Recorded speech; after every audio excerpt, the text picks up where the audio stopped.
Yes, let's continue with today's session. So in previous session, we finished example number 6 and still we have two more examples for Carl Pearson method. So let's continue with example number 7.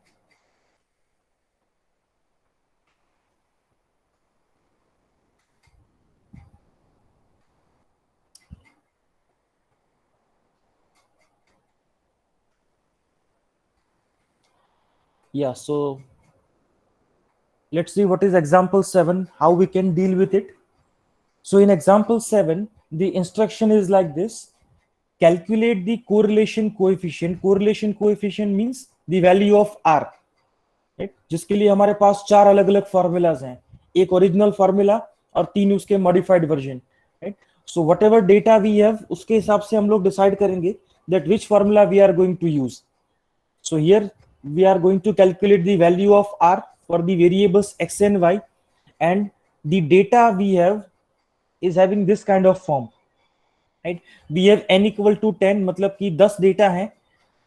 And for those data, the value of sigma x, what is sigma x? It is the total of all the x values. So that total is given to us, it is 140. Right, then what is sigma y? It is 150. Sigma x minus 10 whole square हमको दिया हुआ है 180. Sigma y minus 15 whole square is 215, and sigma x minus 10 into y minus 15 is given to us 60. Now using this data we want to calculate the value of R. Right? अब जब भी कोई example हम लोग देखते हैं, चाहे वो एग्जाम में हो या अभी सेशन में हो, राइट, थिंकिंग प्रोसेस आपका जो है वो यहाँ मैटर करता है. अब अगर ये क्वेश्चन मान लो आपके सामने होता है एग्जाम में, राइट, आपको पता है कि आर के 4 फॉर्मूला है, ये वाला डेटा आपके पास है, तो आपका थिंकिंग प्रोसेस क्या कहता है, what formula you will use here. 4 formula हमारे पास जो है उसमें से आप लोग यहाँ पर कौन सा फॉर्मूला यूज करेंगे and why. Sir sigma x Y minus sigma x sigma Y. Sigma x Y. Okay, चलो तुम जो फॉर्मूला बोल रहे हो मैं यहाँ पर स्क्रीन पे लिख देता हूँ.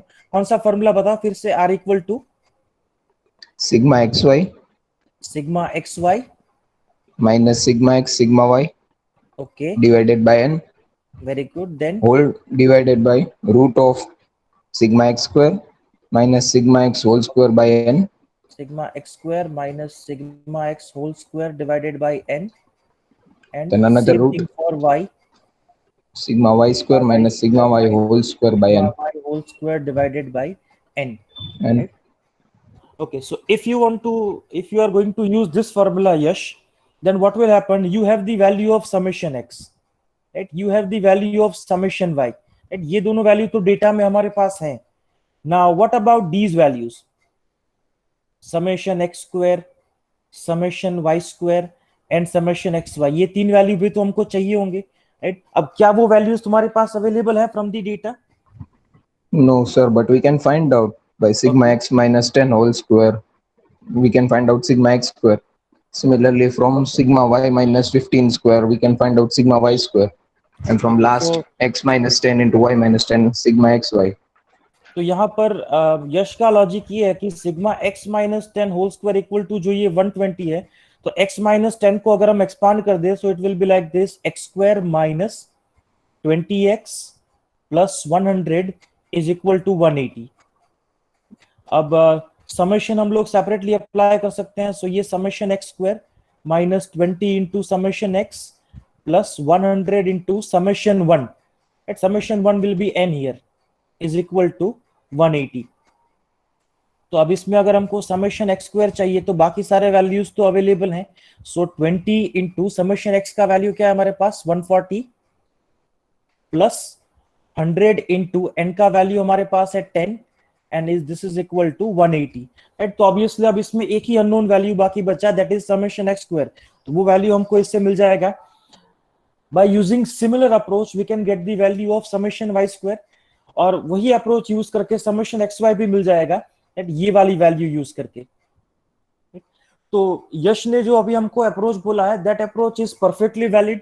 राइट, उससे भी हमको ये वैल्यू मिल जाएंगे, राइट, और उससे भी हमको आंसर मिल जाएगा. बट इसके अलावा there is one more approach. इसका और भी एक दूसरा मेथड या दूसरा पॉसिबल वे है. राइट। एक तो तरीका हम लोगों को यश ने बता दिया, राइट, वो हमको अभी पता है। दूसरा मैं आपको बताता हूं जो अभी हमने पीपीटी में रखा है, राइट। तो आपके पास यहाँ पर दो ऑप्शन हो जाएंगे, either you do it by this way or you go with the other formula. Other formula मतलब उसमें हम लोग dx dy लेके कर सकते हैं, राइट। अब वो दूसरा अप्रोच जो है वो हम लोग कैसे अप्लाई करेंगे, आप लोग यहाँ पर अगर देखो कि ये जो समेशन x है, इसको मैं अगर n से डिवाइड कर दूं तो ये मेरा x बार हो जाएगा। Right, what is my summation x? That is 140. My n value is 10. Right, so if I divide 140 by 10, then my answer is 14. Right, तो ये x बार का वैल्यू मेरा 14 है, और यहाँ पर मैं जो माइनस कर रहा हूं यहाँ पर वैल्यू वो 10 है।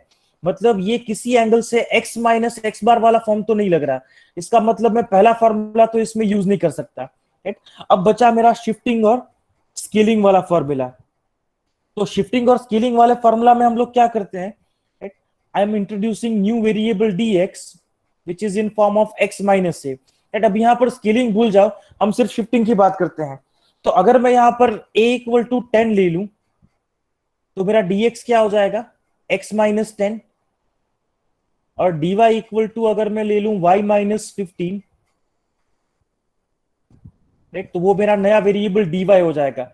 तो ये एजम्पशन लेने से अब मेरा डेटा किस फॉर्म में कन्वर्ट हो गया, I have n equal to 10 here, right? Then I have summation x is equal to 140, summation y is equal to 150. Now what is summation x minus 10 whole square?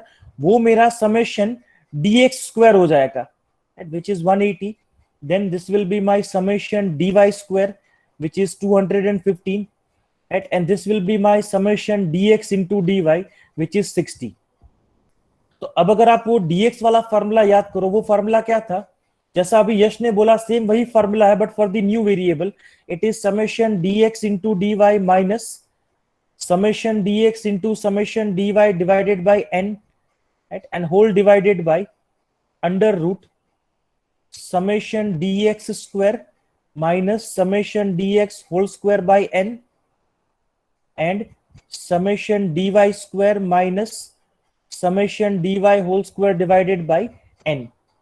तो अब अगर मुझे ये formula use करना हो तो इसमें समेशन dx dy का वैल्यू मेरे पास है, राइट, मतलब कि ये वैल्यू मेरे पास अवेलेबल है। Then I have summation dx square and dy square available with me, मतलब कि ये दोनों वैल्यू भी मेरे पास अवेलेबल है। तो कौन से दो, सॉरी, ये वाला वैल्यू मेरे पास अवेलेबल है, ये एक्चुअली नहीं है, ये तो मल्टीप्लीकेशन है यहाँ पर इंडिविजुअल वैल्यूज का। तो कौन से दो वैल्यू मेरे पास अभी अवेलेबल नहीं है, एक है समेशन dx और दूसरा है समेशन dy। अब वो दोनों वैल्यू मुझे इसका यूज करके मिल जाएंगे, समेशन x और समेशन y जो यहाँ पर गिवन है उसको यूज करके मुझे वो वैल्यू मिल जाएगा। तो अगर ये पांचों वैल्यू मुझे मिल जाते हैं तो ये मॉडिफाइड फॉर्मूला जो था dx dy वाला, ये भी हम लोग यूज कर सकते हैं। तो फाइनली इस एग्जाम्पल के लिए हमारे पास दो अप्रोच हुए। पहला अप्रोच जो यश ने बोला, summation x minus 10 whole square को एक्सपांड करके समेशन x स्क्वायर निकाल लो, similarly summation y square and similarly summation xy, वो भी परफेक्टली वैलिड है, और अगर इस फॉर्मूला से आप लोग करते हो तो वो भी चलेगा, राइट। सो पीपीटी में हम लोगों ने ये वाला अप्रोच यूज किया है, so I will explain you this one.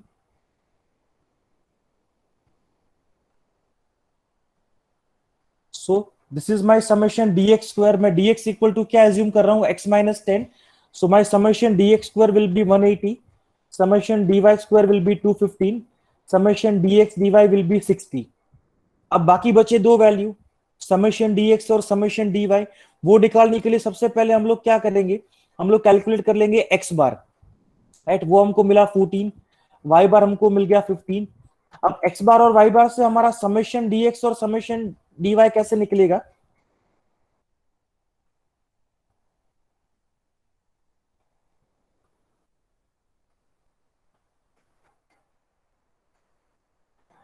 X बार जो है उसका फॉर्मूला जो है वो इस तरह से मिलेगा, why the formula will be like this, let me explain this to you.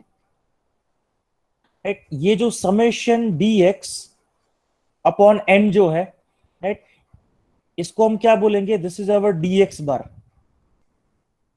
Right, और इसका फॉर्मूला क्या रहेगा, समेशन, अब dx इक्वल टू तो हमने x माइनस a लिया है, राइट, डिवाइडेड बाय n।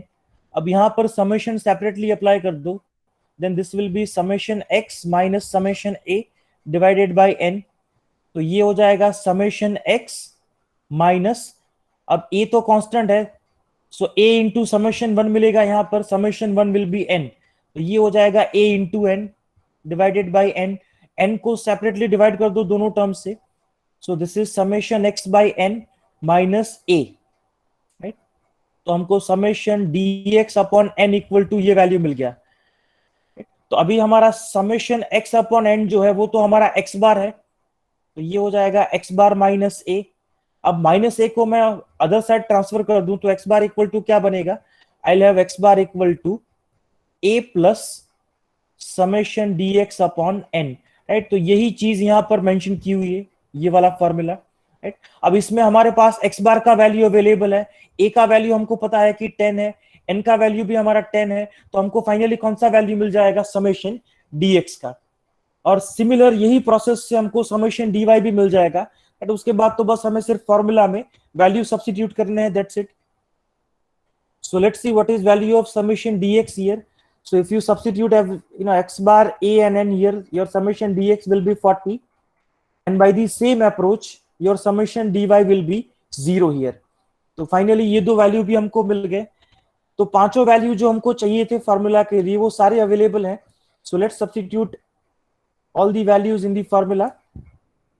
तो इसको अगर हम कैलकुलेट करें then your answer is 0.915. I think the answer is not visible on screen, so let me write here separately. It is 0.915, right. तो ये आप लोगों का आंसर रहेगा बाय द सेकंड अप्रोच। इसको अगर आप लोगों ने पहले वाले अप्रोच से किया होता, जैसे यश ने बोला, राइट, तो भी आपका आंसर यही रहता 0.915, वो चेंज नहीं होता। सो वट एवर अप्रोच या मेथड जो भी आप लोग चूज करो, आंसर आपका ऑलवेज सेम रहेगा। So this was your example number 7.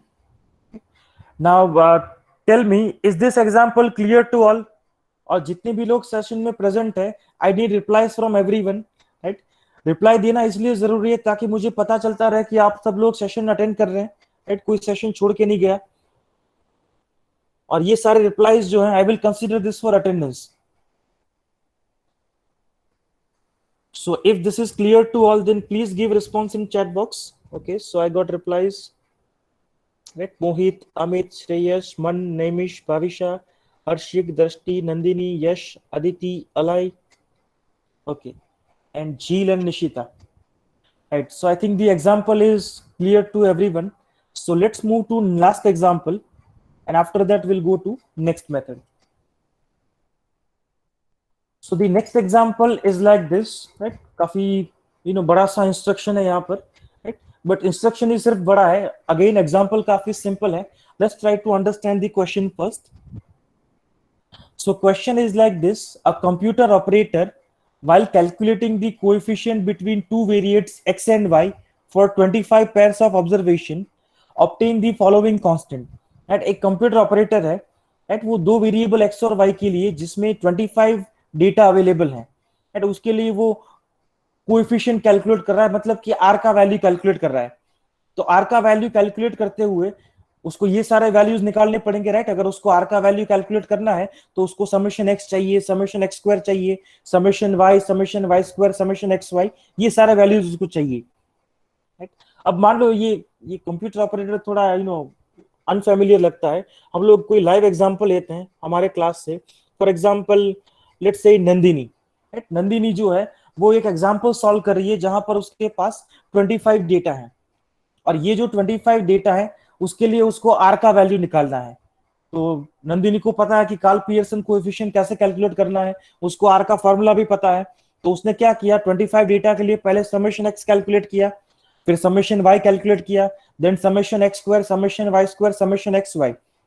उसने नंदिनी ने सारे वैल्यू फॉर्मूला में डाल दिए, कैलकुलेट भी कर लिया और उसको आर का वैल्यू भी मिल गया, राइट।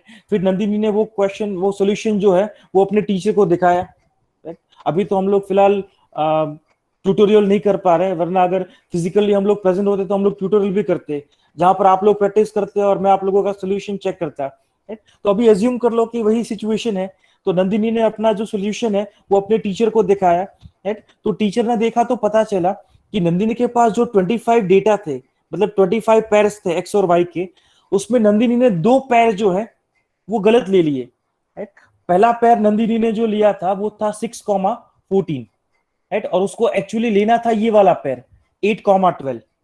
दूसरा पैर उसने कंसीडर किया नंदिनी ने 8,6, राइट, और एक्चुअली उसको लेना था 6,8, राइट। अब यहां तो उसका पूरा क्वेश्चन गलत हो गया, क्योंकि 2 पैर अगर चेंज हो गए तो समेशन एक्स चेंज होगा, समेशन वाई चेंज होगा, summation x square, summation y square, summation x y, ये सारे वैल्यू चेंज हो जाएंगे, राइट। तो अब यहां पर क्वेश्चन ये है कि 2 पैर जो है वो गलत आ गए हैं। तो अभी ये करेक्ट वाले पैर ऐड करके अगर हमको हमारा करेक्ट आर निकालना है तो उसके लिए क्या पूरा टेबल फिर से बनाना पड़ेगा, राइट। उसके लिए फिर से ये सारे वैल्यू निकालने पड़ेंगे, राइट, फिर से सारी चीजें कैलकुलेट करके हमको आर निकालना पड़ेगा, राइट। उसकी जरूरत नहीं है फिर से टेबल बनाने की, क्योंकि ऑलरेडी हमारे पास टोटल तो है। तो फिर से टेबल बनाने की बजाय हम क्या करेंगे, ये जो ऑलरेडी हमारे पास अवेलेबल टोटल है जिसको हम बोलेंगे इनकरेक्ट टोटल, तो वो इनकरेक्ट टोटल में से ये जो हमारे इनकरेक्ट पैर हैं उनका इफेक्ट हम लोग निकाल देंगे, और जो करेक्ट पैर हैं उनको हम लोग ऐड कर देंगे, राइट। तो जब भी हमारे पास कोई गलत चीज ऐड हो जाती है तो हम लोग क्या करते हैं, वो गलत चीज की इफेक्ट को नलीफाई करके सही चीज जो है वो हम लोग उसमें ऐड कर देते हैं।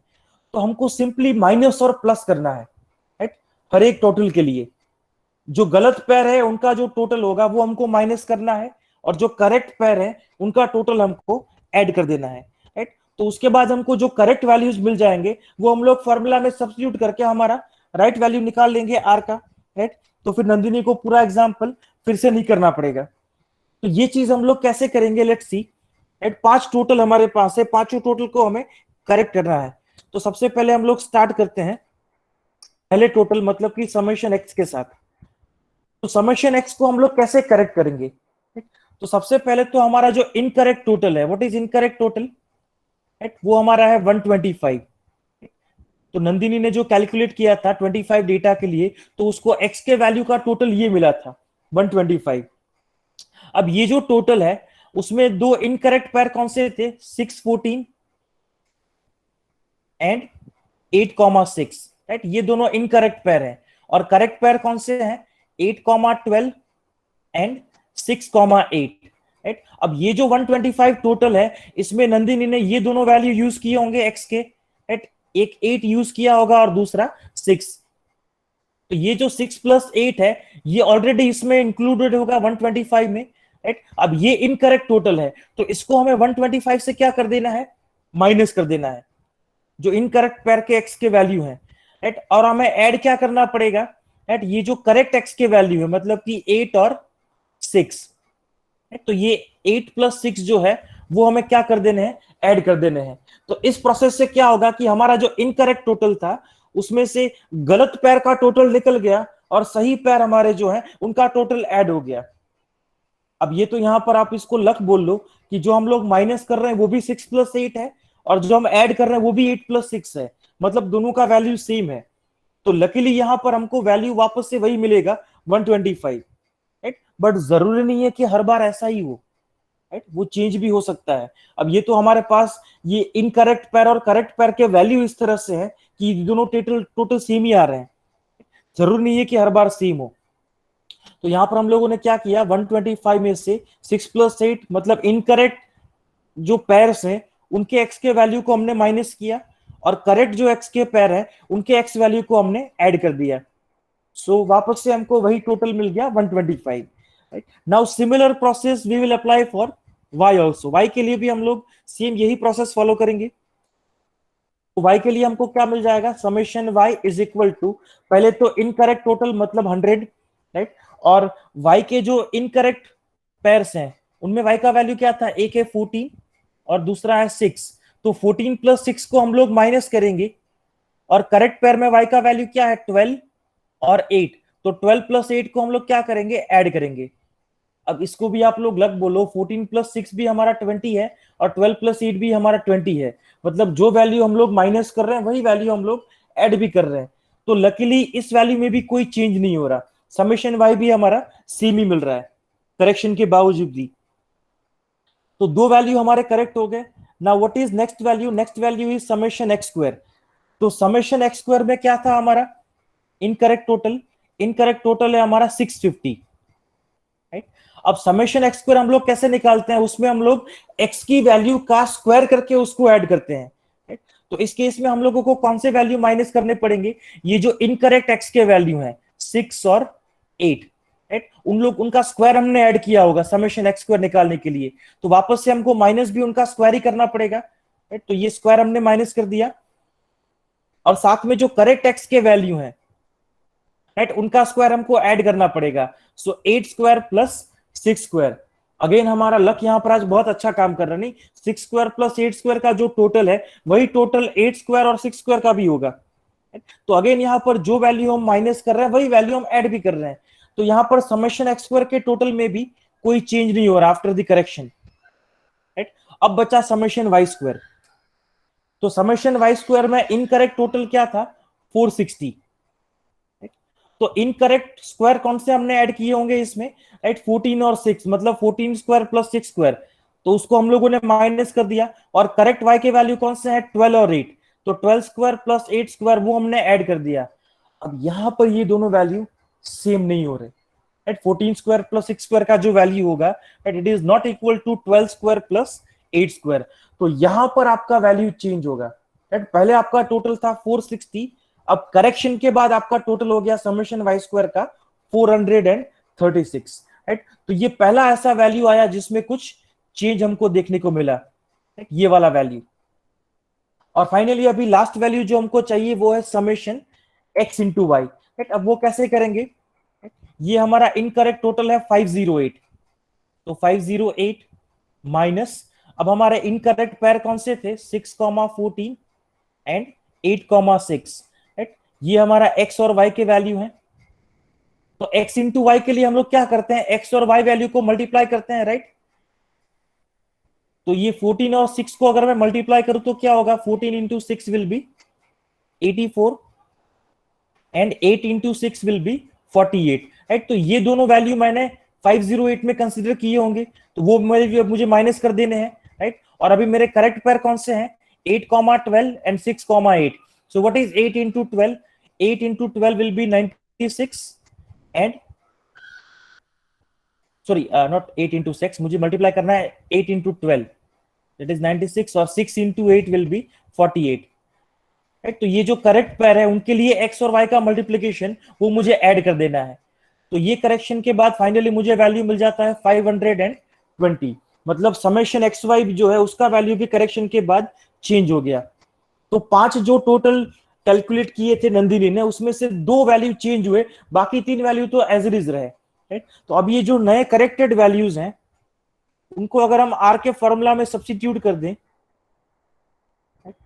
तो उसके लिए आपका आर का वैल्यू निकल के आएगा 0.67, राइट। सो जो 2 गलत पैर चूज हो गए थे नंदिनी से वो करेक्ट करने के बाद फाइनली जो राइट आंसर मिलेगा आर के लिए दैट वुड बी 0.67, तो इस तरह का एग्जांपल पीपीटी में क्यों रखा गया है, ताकि ऐसे क्वेश्चन अगर आपको पूछे जाते हैं तो इसके लिए आपको ये नहीं करना है कि इनकरेक्ट पैर और करेक्ट पैर के लिए अलग से 2 टेबल बना दो, फिर से पूरा प्रोसेस रिपीट करो और बाद में करेक्ट आंसर निकाल दो, राइट। आपको इस तरह से इनकरेक्ट टोटल में से, राइट, जो डिफेक्टिव पार्ट है उसको निकाल के करेक्ट वैल्यू उसमें ऐड कर दो, राइट, और अगेन फॉर्मूला में रीसब्स्टिट्यूट करके करेक्ट आंसर निकाल लो, तो दोबारा से इसमें टेबल बनाने की कोई जरूरत नहीं है, right, you can do it this way. तो इस तरह के एग्जाम्पल भी कभी कभी एग्जाम में हो सकते हैं जहां पर जानबूझकर आपको बताया जाए कि इसमें 2 या 3 पैर गलत हैं और ये करेक्ट पैर है, तो ये करेक्ट पैर ऐड करने से फाइनली आपका आर का वैल्यू क्या होगा, so this should be your approach, उसमें इस तरह से हम लोग सॉल्व करेंगे, right. So again let me ask this question, right, is it clear to all, क्या ये एग्जांपल सबको क्लियर है कैसे करना है, please give your reply in the chat box, everyone needs to reply. Suman, Nemish, Shreyas, Jheel, Nandini, Harsh, Nishita, Amit, Bhavisha, Yash, what about others, Arshik, Drishti, Keval, Aditi, पूजन, Mohit.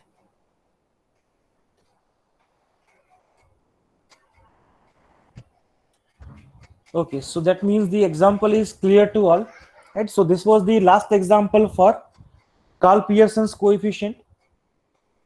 So इसी के साथ हम लोग कार्ल पियर्सन मेथड जो है right, वो कंप्लीट करते हैं and let's move to the next method. तो ये जो आपका यूनिट 3 था, यूनिट 3 में दो टॉपिक्स हैं जो हम लोग डिस्कस करने वाले हैं, जो मैंने आपको स्टार्टिंग के पहले सेशन में बताया था. एक है correlation and second one is regression. ये दो टॉपिक्स हमारे बाकी हैं यूनिट 3 के. एंड अब कोरिलेशन जो है वो हमने सबसे पहले स्टार्ट किया था. उसमें हम लोगों ने कोरिलेशन के टाइप देखे, फिर वो स्कैटर डायग्राम देखा, और उसके बाद हम लोगों ने मैथमेटिकल मेथड स्टार्ट किए. तो कोरिलेशन कैलकुलेट करने के लिए दो मैथमेटिकल मेथड्स हैं. एक है कार्ल पियर्सन का मेथड एंड दूसरा है स्पीयरमैन्स रैंक कोरिलेशन. तो कार्ल पियर्सन मेथड जो है वो हमने लास्ट सेशन में डिस्कस किया था. We saw all the 4 formulas of r, then we saw examples, और आज हमने लास्ट दो एग्जांपल भी कार्ल पियर्सन के खत्म किए. Right, so this Karl Pearson technique is completed. Now we are going to start this one, the second method to calculate correlation. और हम लोग ट्राई करेंगे कि आज के दिन में ये मेथड जो है ये पूरा कवर हो जाए, क्योंकि छोटा सा मेथड है, सिर्फ दो ही उसमें अलग अलग टाइप्स हैं एग्जांपल्स के, एक विदाउट टाई और दूसरा विथ टाई. वो टाई क्या है मैं वो आप लोगों को बताऊंगा मेथड में. राइट, तो ये आज के सेशन में हम लोग कवर कर लेंगे. तो इसके बाद अभी रिग्रेशन बाकी रहेगा यूनिट 3 में, राइट, जो हम लोग उसके बाद डिस्कस करेंगे. तो अब तक यूनिट 3 का स्टेटस ये है, we have finished Karl Pearson and now we are going to start Spearman's rank correlation method. So let's start the Spearman's rank correlation method.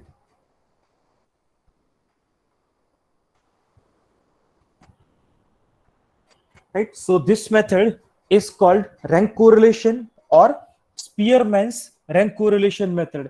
Why this is called Spearman's rank correlation method? Because this method was given by mathematician Spearman. तो mostly जो भी scientist या mathematician कोई method develop करता है वो उसको खुद का नाम देता है. That's why it is called स्पीयरमैन्स rank correlation.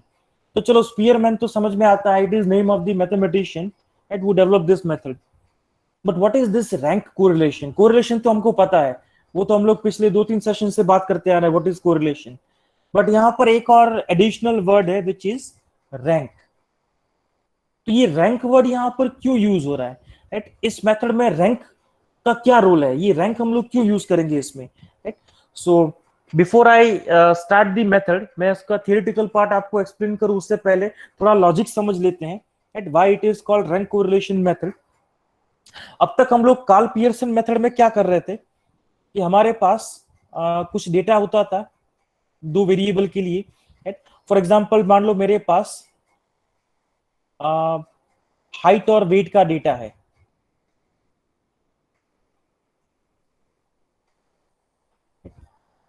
अब एक एग्जांपल लेकर ही समझते हैं. मान लो आपका जो लैब है जिसमें अभी 23 स्टूडेंट्स हैं, उसमें से हमने रैंडमली कोई 5 स्टूडेंट्स पिक किए, राइट, और उनका हाइट और वेट का मैंने डेटा लिया. तो फर्स्ट जो स्टूडेंट था, राइट, उसका हाइट मुझे मिला 138 सेंटीमीटर. सेकंड जो स्टूडेंट था उसका हाइट मुझे मिला 170 सेंटीमीटर. थर्ड स्टूडेंट का हाइट मुझे मिला 180 सेंटीमीटर, काफी टॉल स्टूडेंट लग रहा है वो. उसके बाद मुझे मिला 155 और लास्ट स्टूडेंट का हाइट मुझे मिला 160. तो ये 5 सिलेक्टेड स्टूडेंट्स के हाइट हैं, और उसी सारे स्टूडेंट्स के मैंने यहाँ पर वेट भी मेजर किए. राइट, तो पहले स्टूडेंट का वेट मुझे मिला let's say 55 kg. Right, second student का वेट मुझे मिला 65, इसका वेट है 75 kg. राइट, 155 के लिए यहाँ पर मेरा वेट है 60 kg, और ये 160 हाइट वाले का वेट है 85. मेरे जैसा शायद कोई मोटा स्टूडेंट है. अब क्या करेंगे हम लोग ये जो डेटा हमारे पास है इनको हम लोग रैंक्स देंगे. रैंक्स मतलब क्या? जैसे मुझे हाइट और वेट जो है उनको मुझे रैंक देने हैं असेंडिंग ऑर्डर में. मतलब ये जो लोवेस्ट वैल्यू है चलो लोवेस्ट नहीं, इसमें हाईएस्ट रखते हैं। जो हाईएस्ट वैल्यू है उसको मुझे रैंक 1 देना है, और जो लोवेस्ट वैल्यू है उसको लास्ट रैंक मिलना चाहिए, राइट। तो सबसे पहले हाइट के लिए जो रैंक है उसको मैं एक्स वेरिएबल कंसीडर करूंगा, और वेट के लिए जो मेरे रैंक्स मिलेंगे उसको मैं वाई वेरिएबल कंसीडर करूंगा। तो अब अगर आप लोग हाइट के कॉलम में देखो, राइट, ये वाले कॉलम में, राइट, सबसे हाईएस्ट वैल्यू कौन सा है इसमें, राइट। सारा डेटा जो है वो सेंटीमीटर्स में है, तो आप लोग इसमें देखो सबसे हाईएस्ट वैल्यू जो है वो है 180, राइट। इसका मतलब ये जो मेरा थर्ड स्टूडेंट है 180 वाला, राइट, उसको हाइट के लिए रैंक मिलेगा 1, राइट, उसकी हाइट सबसे ज्यादा है, he will get rank 1 year. उसके बाद सेकंड हाईएस्ट अगर हम लोग हाइट देखें, सेकंड हाईएस्ट हाइट किसका है, second highest is actually 170, right. तो 170 वाले स्टूडेंट को मिलेगा रैंक 2। 170 के बाद नेक्स्ट हाईएस्ट कौन सा है, आई थिंक इट इज 160, तो ये 160 वाले को मिलेगा रैंक 3। उसके बाद नेक्स्ट हाईएस्ट है 155, तो उसको मिलेगा रैंक 4, और लास्ट में 138 वाले को मिलेगा रैंक 5। तो मैंने सारे डेटा को रैंक वाइज अरेंज कर दिया, मैंने उसको रैंक दे दिए हैं। अब वाई के लिए भी सिमिलरली हम लोग रैंक देंगे, राइट। उसमें भी जो हाईएस्ट वेट वाला है उसको हम लोग रैंक 1 देंगे, and the lowest will be the last rank. तो इस सेकंड कॉलम में सबसे हाईएस्ट वेट किसका है, दिस वन 85, तो इस 85 वाले को रैंक मिलेगा 1। दैट सेकंड हाईएस्ट इज 75, तो इस 75 वाले को मिलेगा rank 3, sorry not 3, it will be 2, so it is 2 here. Now after 75 the next highest value is 65, तो 65 वाले को मिलेगा रैंक 3, देन 60 वाले को मिलेगा रैंक 4, एंड लास्ट 55 वाले को मिलेगा रैंक 5, राइट। सो ये जो एक्स और वाई हमारे पास डेटा है वो एक्चुअली हमारा ओरिजिनल डेटा रिप्रेजेंट नहीं कर रहे हैं। यहां पर हमारा एक्स और वाई का जो डेटा है वो हमारे डेटा के लिए रैंकिंग्स रिप्रेजेंट कर रहा है, right, based on any characteristic. अभी हमने फिलहाल हाइट और वेट लिए, वो कुछ भी हो सकते हैं। जैसे मान लो किसी कंपटीशन में 2 जज हैं, राइट, तो अगर 10 पार्टिसिपेंट को वो 2 जज अगर रैंक देंगे, राइट, तो पहले जज का जो रैंकिंग होगा और दूसरे जज का जो रैंकिंग होगा ऑब्वियसली डिफरेंट होगा, राइट। तो वो जो रैंकिंग्स है वो हमारे एक्स और वाई के डेटा होंगे। तो यहाँ पर ये जो स्पीयरमैन जो मैथमेटिशियन है जिसने ये मेथड बनाया, उसका लॉजिक क्या था, उसने ये देखा कि कार्ल पियर्सन मेथड में हम लोग क्या करते हैं, इन कार्ल पियर्सन हम लोग ये जो हमारा ओरिजिनल डेटा है, जैसे मेरे पास हाइट और वेट का डेटा था, तो इसी डेटा को यूज करके हम लोग आर का वैल्यू निकाल रहे थे, कोरिलेशन का वैल्यू। तो स्पीयरमैन ने कुछ डिफरेंट सोचा, उसने सोचा कि ये हाइट और वेट या फिर जो भी हमारे पास डेटा होंगे, राइट, वो तो कितने अलग अलग वैल्यूज हैं, जिसमें इसमें 138 180, राइट, और किसी डेटा के लिए काफी बड़े बड़े वैल्यूज भी हो सकते हैं, डिपेंडिंग ऑन योर डेटा, किस तरह का डेटा है उसके हिसाब से, राइट। तो ये बड़े बड़े वैल्यूज के साथ हम लोग डील करें, राइट, उससे अच्छा है कि इसके लिए हम कोई और लॉजिक अप्लाई करें। तो उसने क्या सोचा, उसने सोचा कि जो भी डेटा हमारे पास आता है, राइट, उसको रैंकिंग दे दो, राइट। अगर हमारे पास n डेटा है तो 1 से लेके n तक हमारा रैंक जाएगा। यहां पर हमारे पास 5 डेटा थे, तो रैंकिंग हमारा कहां से कहां तक गया, 1 से लेके 5 तक। तो अब ये हाइट और वेट के डेटा डायरेक्टली यूज करने की बजाय अब अगर हम ये रैंक के डेटा को एक्स और वाई के वेरिएबल के तौर पे यूज करें, और इसको यूज करके अगर हम आर का डेटा निकालें या आर का वैल्यू निकालें, राइट, तो इससे हमारा काम बहुत आसान हो जाएगा। क्योंकि बड़े बड़े नंबर्स के साथ डील करने की बजाय हम लोग किसके साथ डील कर रहे होंगे, छोटे छोटे नंबर्स के साथ, राइट, सिंगल डिजिट नंबर या डबल डिजिट नंबर के साथ, राइट। और वो भी कैसा कि हमको उसका रेंज भी पता है, 1 से लेके जहां पर भी हमारे जितने भी पार्टिसिपेंट्स हैं या जितना भी डेटा है वहां तक हमारा रैंक जाएगा। जैसे हमारे पास 10 पार्टिसिपेंट्स हैं तो रैंक हमारा 1 से लेके 10 तक जाएगा, n पार्टिसिपेंट्स है तो रैंक हमारा 1 से लेके n तक जाएगा। तो अगर ये सारे वैल्यूज भी अगर हमको पता है तो इसका x बार निकालना भी काफी इजी हो जाएगा, इसका y बार निकालना भी काफी इजी हो जाएगा, इसका summation x square, summation y square, ये सारे वैल्यूज हमको जनरल फॉर्म में मिल जाएंगे, n के फॉर्म में, राइट। तो उसने क्या किया, उसने एक्चुअली यूज तो कार्ल पियर्सन का फॉर्मूला ही किया, बट उसने एक्स और वाई के तौर पे क्या यूज किया, रैंक्स यूज किए। और वो सारे रैंक के लिए उसने x bar, y bar, summation x square, summation y square, वो सारे डेटा कैलकुलेट किए जनरल फॉर्म में, राइट। और वो सारे डेटा और सारे वैल्यूज को उसने कार्ल पियर्सन के फॉर्मूला में डाल दिया। तो अल्टीमेटली स्पीयरमैन ने भी यूज तो कार्ल पियर्सन का फॉर्मूला ही किया, बट अलग तरीके से, अलग लॉजिक के साथ, right? और वो सारे वैल्यूज उसमें सब्स्टिट्यूट करके उसने वो फॉर्मूला को एक नया मॉडिफाइड और एक नया फॉर्म दे दिया, राइट? और फिर उसने उसको नाम दिया रैंक कोरिलेशन फॉर्मूला, नए लॉजिक के साथ, जिसमें हम लोग एक्स और वाई में ओरिजिनल डेटा यूज करने की बजाय क्या यूज करेंगे, उनके रैंक्स यूज करेंगे। इसलिए इस मेथड को क्या बोलते हैं, रैंक कोरिलेशन मेथड। तो अल्टीमेटली स्पीयरमैन ने भी क्या किया, उसने कार्ल पियर्सन के फॉर्मूला को एक अलग ही वर्जन में मॉडिफाई कर दिया, एक अलग ही लॉजिक के साथ, राइट? जिसमें उसने क्या किया, ओरिजिनल डेटा यूज करने की बजाय डेटा को रैंकिंग देके फिर वो रैंकिंग उसने यूज किया आर का वैल्यू कैलकुलेट करने के लिए, राइट? और ये मेथड जो है इसलिए रैंक कोरिलेशन के नाम से जाना जाता है। और ये मेथड का सिर्फ एक ही एडवांटेज है, जब भी आपके पास बहुत बड़े बड़े डेटा होंगे, राइट, तो उसको डील करने की बजाय अगर हम रैंकिंग देके यूज करते हैं तो हमारा काम इजीली और अच्छे से हो जाता है विदाउट मच हैसल्स। तो इसीलिए ये मेथड जो है बड़े बड़े लार्जर डेटा के लिए यूज किया जाता है। But again Karl Pearson is more efficient than this method, इसलिए कार्ल पियर्सन जो है it is more popular than rank correlation method. तो चलो अब हम लोग ये लॉजिक तो हमको समझ में आया कि भाई ओरिजिनल डेटा यूज करने की बजाय हम लोग रैंकिंग यूज करेंगे, राइट? और रैंकिंग का जो डेटा है उसको यूज करके हम लोग फाइनली हमारा आर का वैल्यू निकालेंगे।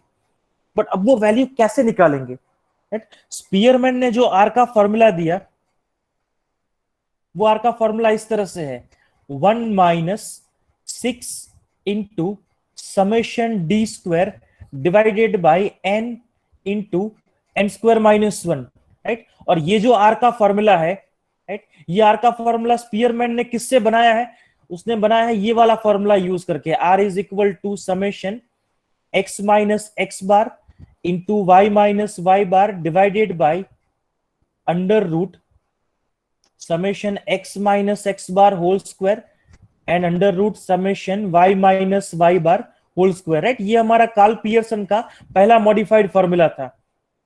तो स्पीयरमैन ने क्या किया, ये वाला कार्ल पियर्सन का फॉर्मूला यूज करके उसने उसको मॉडिफाई किया रैंक्स लेके, और फाइनली उसको ये वाला फॉर्मूला मिल गया, r equal to 1 - 6 into summation D square divided by n into n²-1। अब हम लोगों को तो एग्जांपल में डायरेक्टली ये फॉर्मूला यूज करना है, राइट? हमारा काम तो बस वही है, अप्लाइड मैथमेटिक्स, हमको तो ये चीज अप्लाई करनी है, राइट?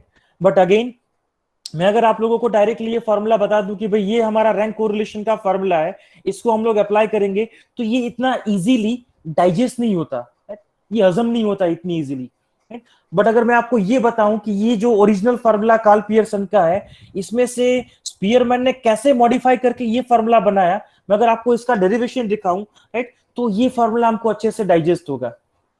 तो इसीलिए मैंने ये पूरा जो डेरिवेशन है कि कार्ल पियर्सन के फॉर्मूला से कैसे ये नया फॉर्मूला बना, वो पूरा डेरिवेशन मैंने पीपीटी में देखे रखा है, just for your understanding, right? Again no one is going to ask you this derivation in examination. कोई आपको नहीं पूछेगा कि ये स्पीयरमैन का फॉर्मूला कैसे डिराइव हुआ, ये बताओ, right? But again it is just for your understanding. अगर आपको ये पता है कि ये फॉर्मूला कैसे डिराइव होता है, तो आप जब उसको अप्लाई करोगे तो आपका माइंडसेट जो है वो क्लियर रहेगा कि मैं क्या कर रहा हूं और क्यों कर रहा हूं, right? इसलिए ये डेरिवेशन मैं आपको पीपीटी में अभी प्रोवाइड कर रहा हूं। तो अभी हम लोग फिलहाल वो डेरिवेशन देखेंगे। अगेन डेरिवेशन जब भी होगा it will be totally theoretical part, right? पूरा थियोरेटिकल होगा। तो हम लोग स्लोली जाएंगे, एक एक करके उसके स्टेप समझते जाएंगे। अगर बीच में आपको कहीं भी लगे कि सर ये स्टेप समझ में नहीं आया, ये सर एक बार फिर से बता दो, तो प्लीज माइक अनम्यूट करके या कमेंट में डाल देना, right? If anything is not clear, right? So let me explain that theoretical part two you. देखते हैं कि ये फॉर्मूला बनता कैसे है, राइट? उसके बाद हम लोग एग्जांपल्स में जाएंगे। तो सबसे पहले तो ये रैंक कोरिलेशन का लॉजिक देख लेते हैं, राइट? मैंने अभी जो आपको बताया लॉजिक में वही सारी चीज यहाँ पर मेंशन की है, राइट? कि अगर हमारे पास n डेटा है फॉर n इंडिविजुअल्स, तो हम लोग उसको पहले तो रैंक दे देंगे, राइट? तो अगर मान लो कोई दो कैरेक्टरिस्टिक्स हैं ए और बी, जैसे अभी मैंने बोला ना हाइट और वेट, तो उसी तरह से ए और बी कुछ भी हो सकता है, they can be any characteristics n data के लिए। तो उसके लिए हमारे जो रैंक्स हैं उसको यूज करके हम लोग रैंक कोरिलेशन निकालेंगे। अब वो रैंक कोरिलेशन का फॉर्मूला कैसे डिराइव करना है, let's see. So let's start with some assumptions।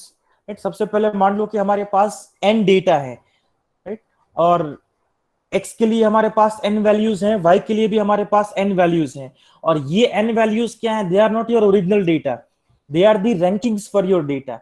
x जो है वो भी 1 से लेके n तक रैंकिंग्स होगा, और y जो है वो भी 1 से लेके n तक रैंकिंग होगा, राइट। तो x और y के जो वैल्यू है वो 1 से लेके n तक वैरी करेंगे, और सारा डेटा हमारा इंटीजर फॉर्म में होगा, 1 2 3 4 5 लाइक दिस, राइट। और हम ये भी एज्यूम करके चल रहे हैं कि यहाँ पर कोई भी दो इंडिविजुअल के लिए रैंक जो है वो रिपीट नहीं होगा, राइट। तो आप लोग बोलोगे सर ऐसा कैसे पॉसिबल है, रिपीट तो हो ही सकता है ना, ये तो पॉसिबल है ना कि दो स्टूडेंट के हाइट सेम हो या किसी दो स्टूडेंट का वेट हमको सेम मिले, हाँ पॉसिबल है। तो जब भी ऐसा कोई सेम डेटा हमारे पास होगा तो उसको हम लोग बोलेंगे टाई, कि भाई इन दोनों के लिए रैंक में टाई हो गया। तो जब टाई होगा तो कैसे डील करना है वो इस मेथड का सेकंड पार्ट है, राइट। ये मेथड दो हिस्सों में डिवाइडेड है, एक है विदाउट टाई, मतलब जहां पर किसी दो स्टूडेंट का या किसी दो इंडिविजुअल का रैंक जो है वो सेम नहीं होगा, राइट। और दूसरा पार्ट है कि उसमें रैंक जो है किसी दो इंडिविजुअल का वो सेम हो सकता है, राइट। तो जब रैंक सेम होगा तो क्या करना है वो हम लोग सेकंड पार्ट में देखेंगे, but this is the first part where we are assuming कि भाई किसी का रैंक जो है वो सेम नहीं है, राइट। अब हमारा जो कार्ल पियर्सन का जो फॉर्मूला था वो क्या था, R is equal to summation x minus x bar into y minus y bar divided by under root summation x minus x bar whole square and under root summation y minus y bar whole square, right. तो अब मुझे क्या करना है, मुझे इस formula को अगर मॉडिफाई करना है तो मेरे पास जो x और y के डेटा है, मेरे पास x और y के डेटा इस तरह से हैं, वो रैंकिंग के फॉर्म में है, राइट। तो 1 2 3 अप टू n तक ये मेरा x का डेटा है, और 1 2 3 अप टू n तक ये मेरा y का डेटा है। ये मुझे फिक्स है कि यही मेरा डेटा रहेगा हर एक एग्जाम्पल में। तो अब मुझे क्या करना है, इस फॉर्मूला को अगर मुझे मॉडिफाई करना है तो मुझे एक्स बार कैलकुलेट करना पड़ेगा, मुझे वाई बार कैलकुलेट करना पड़ेगा, मुझे x minus x bar calculate करना है, मुझे x minus x bar whole square भी कैलकुलेट करना है, मुझे y minus y bar calculate करना है, फिर मुझे y minus y bar whole square भी चाहिए, और साथ में मुझे एक्स माइनस एक्स बार और वाई माइनस वाई बार भी चाहिए, राइट। ये सारे वैल्यू मुझे समेशन के साथ चाहिए, क्योंकि फॉर्मूला में हमको समेशन चाहिए। तो ये सारे वैल्यू अगर हम एक्स और वाई डेटा के लिए अगर कैलकुलेट कर पाते हैं, राइट, तो वो सारे वैल्यू अगर हम इसमें सब्स्टिट्यूट कर देंगे तो हमारा स्पीयरमैन का फॉर्मूला बन जाएगा, राइट। तो ये सारे वैल्यू हम लोग 1 बाय 1 कैलकुलेट करेंगे ये एक्स और वाई डेटा के लिए, राइट, जो हमको पहले से पता है कि क्या है 1 2 3 अप टू n। तो देखते हैं क्या वैल्यू मिलेंगे इन सब के लिए हमको। Let's try to understand first. तो सबसे पहले मुझे चाहिए एक्स बार का वैल्यू, राइट। तो अभी एक्स बार का वैल्यू मुझे क्या मिलेगा, एक्स बार का फॉर्मूला होता है ये x bar is equal to summation x divided by n. अब समेशन एक्स मतलब क्या, समेशन एक्स मतलब एक्स के सारे वैल्यूज का टोटल, बट हमारा एक्स का वैल्यू तो ये है 1 से लेके एन तक, तो मुझे टोटल किसका करना है 1 प्लस 2 प्लस 3 अप टू कहां तक, एन तक, राइट। और उसको मुझे किससे डिवाइड करना है, एन से। बट ये एन वैल्यू का जो एडिशन है, राइट, इस तरह के एडिशन हम लोगों ने बहुत किए हैं ट्वेल्थ में, राइट। इसके लिए एक फॉर्मूला भी हुआ करता था ट्वेल्थ में। अगर किसी को वो फॉर्मूला याद हो then you are most welcome to share here, right. अगर नहीं याद है तो ऑब्वियसली मैं बता दूंगा, बट अगर किसी को याद हो then please share by unmuting your mic, और you can share in your WhatsApp sorry comment box, right. मुझे अगर ये टोटल चाहिए 1 plus 2 plus 3 plus up to n, right, तो इसके लिए क्या फॉर्मूला है, इसके लिए काफी पॉपुलर फॉर्मूला हुआ करता था ट्वेल्थ में।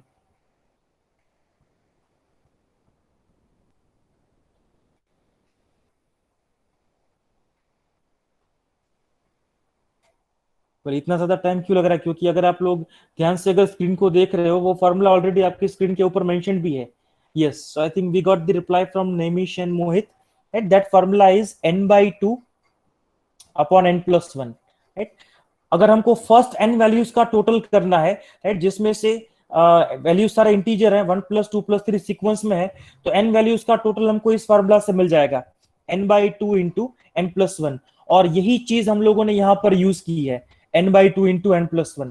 तो इसमें से ये n तो कैंसिल हो गया, तो बाकी क्या बचा, सिर्फ n plus 1 divided by 2, right. तो फाइनली ये हमारा एक्स बार का वैल्यू हो गया, this is your value of x bar. अगर आप देखो कि y का जो वैल्यू है, y के लिए भी तो यही वैल्यूज है ना, 1+2 2+3 अप टू n। तो y के लिए भी तो सेम यही अप्रोच होगा, यही वैल्यूज मिलेंगे। इसका मतलब जो x बार का वैल्यू हमको मिला है, वही वैल्यू हमको किसका मिलेगा, y बार का भी, राइट। तो यहाँ पर x बार और y बार दोनों का वैल्यू हमको यही मिलेगा, n+1 डिवाइडेड बाई 2। तो चलो ये तो हो गया। अब 1+2+3 प्लस अप टू n का फॉर्मूला तो मुझे नैमिष और मोहित ने बता दिया। अब इसके अलावा एक और फॉर्मूला भी है जिसकी हमें आगे जरूरत पड़ेगी, चलो वो भी मैं यही पूछ लेता हूं, ताकि मुझे पता चले कि आप में से कितने लोगों को वो फॉर्मूला पहले से याद था। ये मैंने जैसे आपको पूछा ना 1+2+3 प्लस अप टू n, वैसे अगर मैं सारे नंबर्स का स्क्वायर करके अगर उसको ऐड करूं, 1 plus 2 square plus 3 square plus up to n square, तो इसके लिए कोई मुझे फॉर्मूला बता पाएगा, इसके लिए क्या फॉर्मूला होगा? बिना स्क्वायर का तो आप लोगों ने मुझे बता दिया, नैमिष और मोहित n ने। Yes please. n into n into n plus 1 into plus 1 by 6. Correct, it is n by 6 into n+1 into 2n+1, right. ये काफी पॉपुलर 12th साइंस के फॉर्मूला है, बहुत सारी जगह पे यूज होते हैं, राइट। तो ये जो था 1+2+3 अप टू n, ये आपका किसका वैल्यू था, समेशन x का, राइट। तो आपका समेशन x स्क्वायर क्या हो जाता है, समेशन x स्क्वायर आपका हो जाता है 1 square plus 2 square plus up to n square. इसका मतलब समेशन एक्स स्क्वायर का आपका फॉर्मूला क्या हो जाएगा, n/6 into n+1 into 2n+1। तो आगे जहां पर भी हमें समेशन एक्स स्क्वायर की जरूरत पड़ेगी, वहां पर हम लोग ये वैल्यू यूज करेंगे, n/6 into n+1 into 2n+1, right. So I think बहुत लोगों को ये फॉर्मूला याद है, दैट्स गुड थिंग।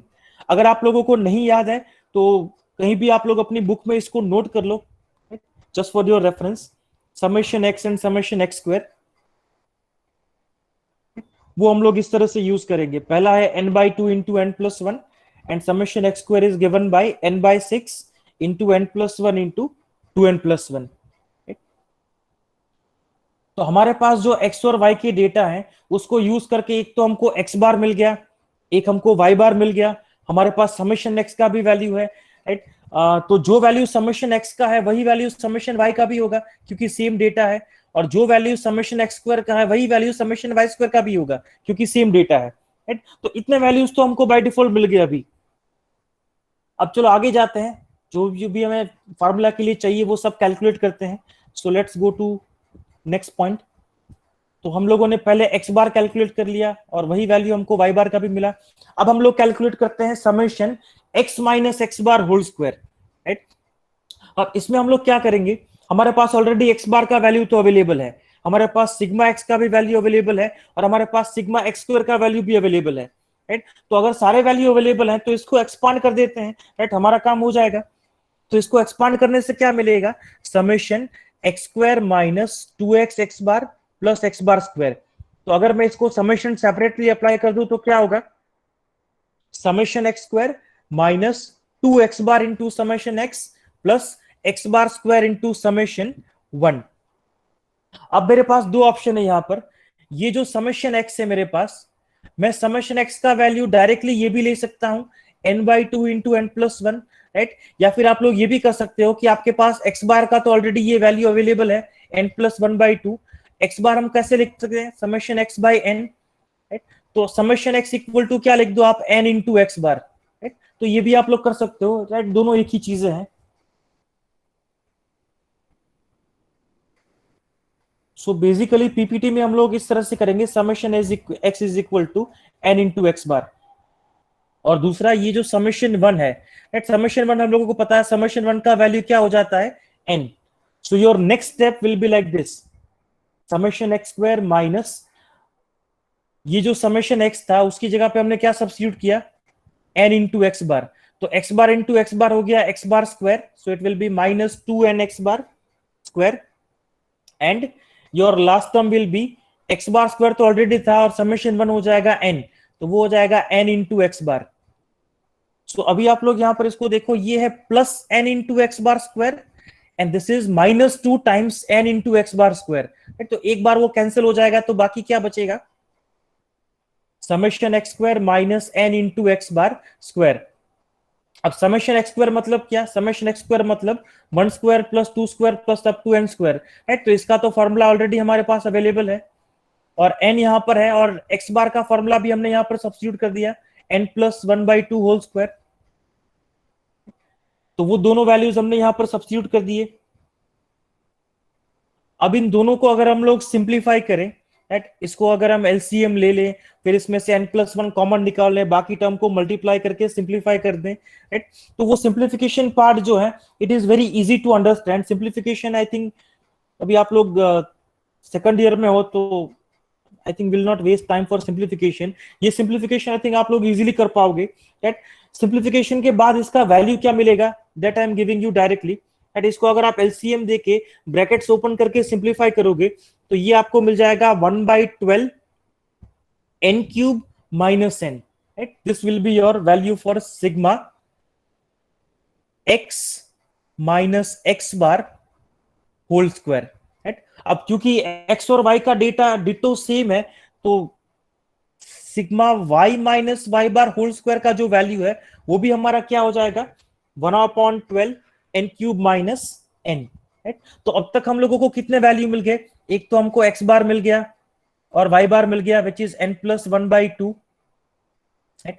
फिर हमको summation x minus x bar whole square मिल गया, summation y minus y bar whole square मिल गया। ये दोनों की वैल्यू क्या है 1/12 n cube minus n, right. तो ये दोनों वैल्यू हमको मिल गए। अब एक ही चीज बाकी बची आर का फॉर्मूला जो है वो यूज करने के लिए, और वो है summation x minus x bar into y minus y बार, राइट। ये वैल्यू अगर हमको मिल जाता है तो फाइनली हम लोग सारे जो वैल्यूज हैं वो सब्स्टिट्यूट कर पाएंगे फॉर्मूला में, और हमको एक नया फॉर्मूला मिल जाएगा आर का जिसे हम बोलेंगे Spearman's rank correlation formula. So let's see how we can find the last one. तो ये लास्ट जो वैल्यू है उसको कैलकुलेट करने के लिए let's see what logic will use. ये y माइनस वाई बार का वैल्यू है, तो उसको कैलकुलेट करने के लिए हम लोग एक नया चीज यहां पर इंट्रोड्यूस कर रहे हैं d, राइट। अब ये d जो है वो क्या है, d is the difference between ranks. अब ये डिफरेंस बिटवीन रैंक्स क्या है, जैसे मान लो आपके पास अगर x और y के डेटा इस तरह से हैं, जैसे यहां पर रैंक है 3 2 1 4 5, और y के लिए आपके रैंकिंग इस तरह से हैं 1 3 5 4 2। तो ये जो आपका d है ये आपको मिलेगा रैंक का डिफरेंस लेने से।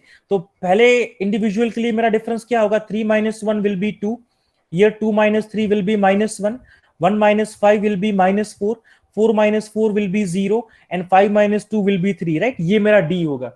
तो d अल्टीमेटली क्या है, d is the difference of rank value. जो रैंक वैल्यू है उनका हम लोग डिफरेंस ले रहे हैं d में।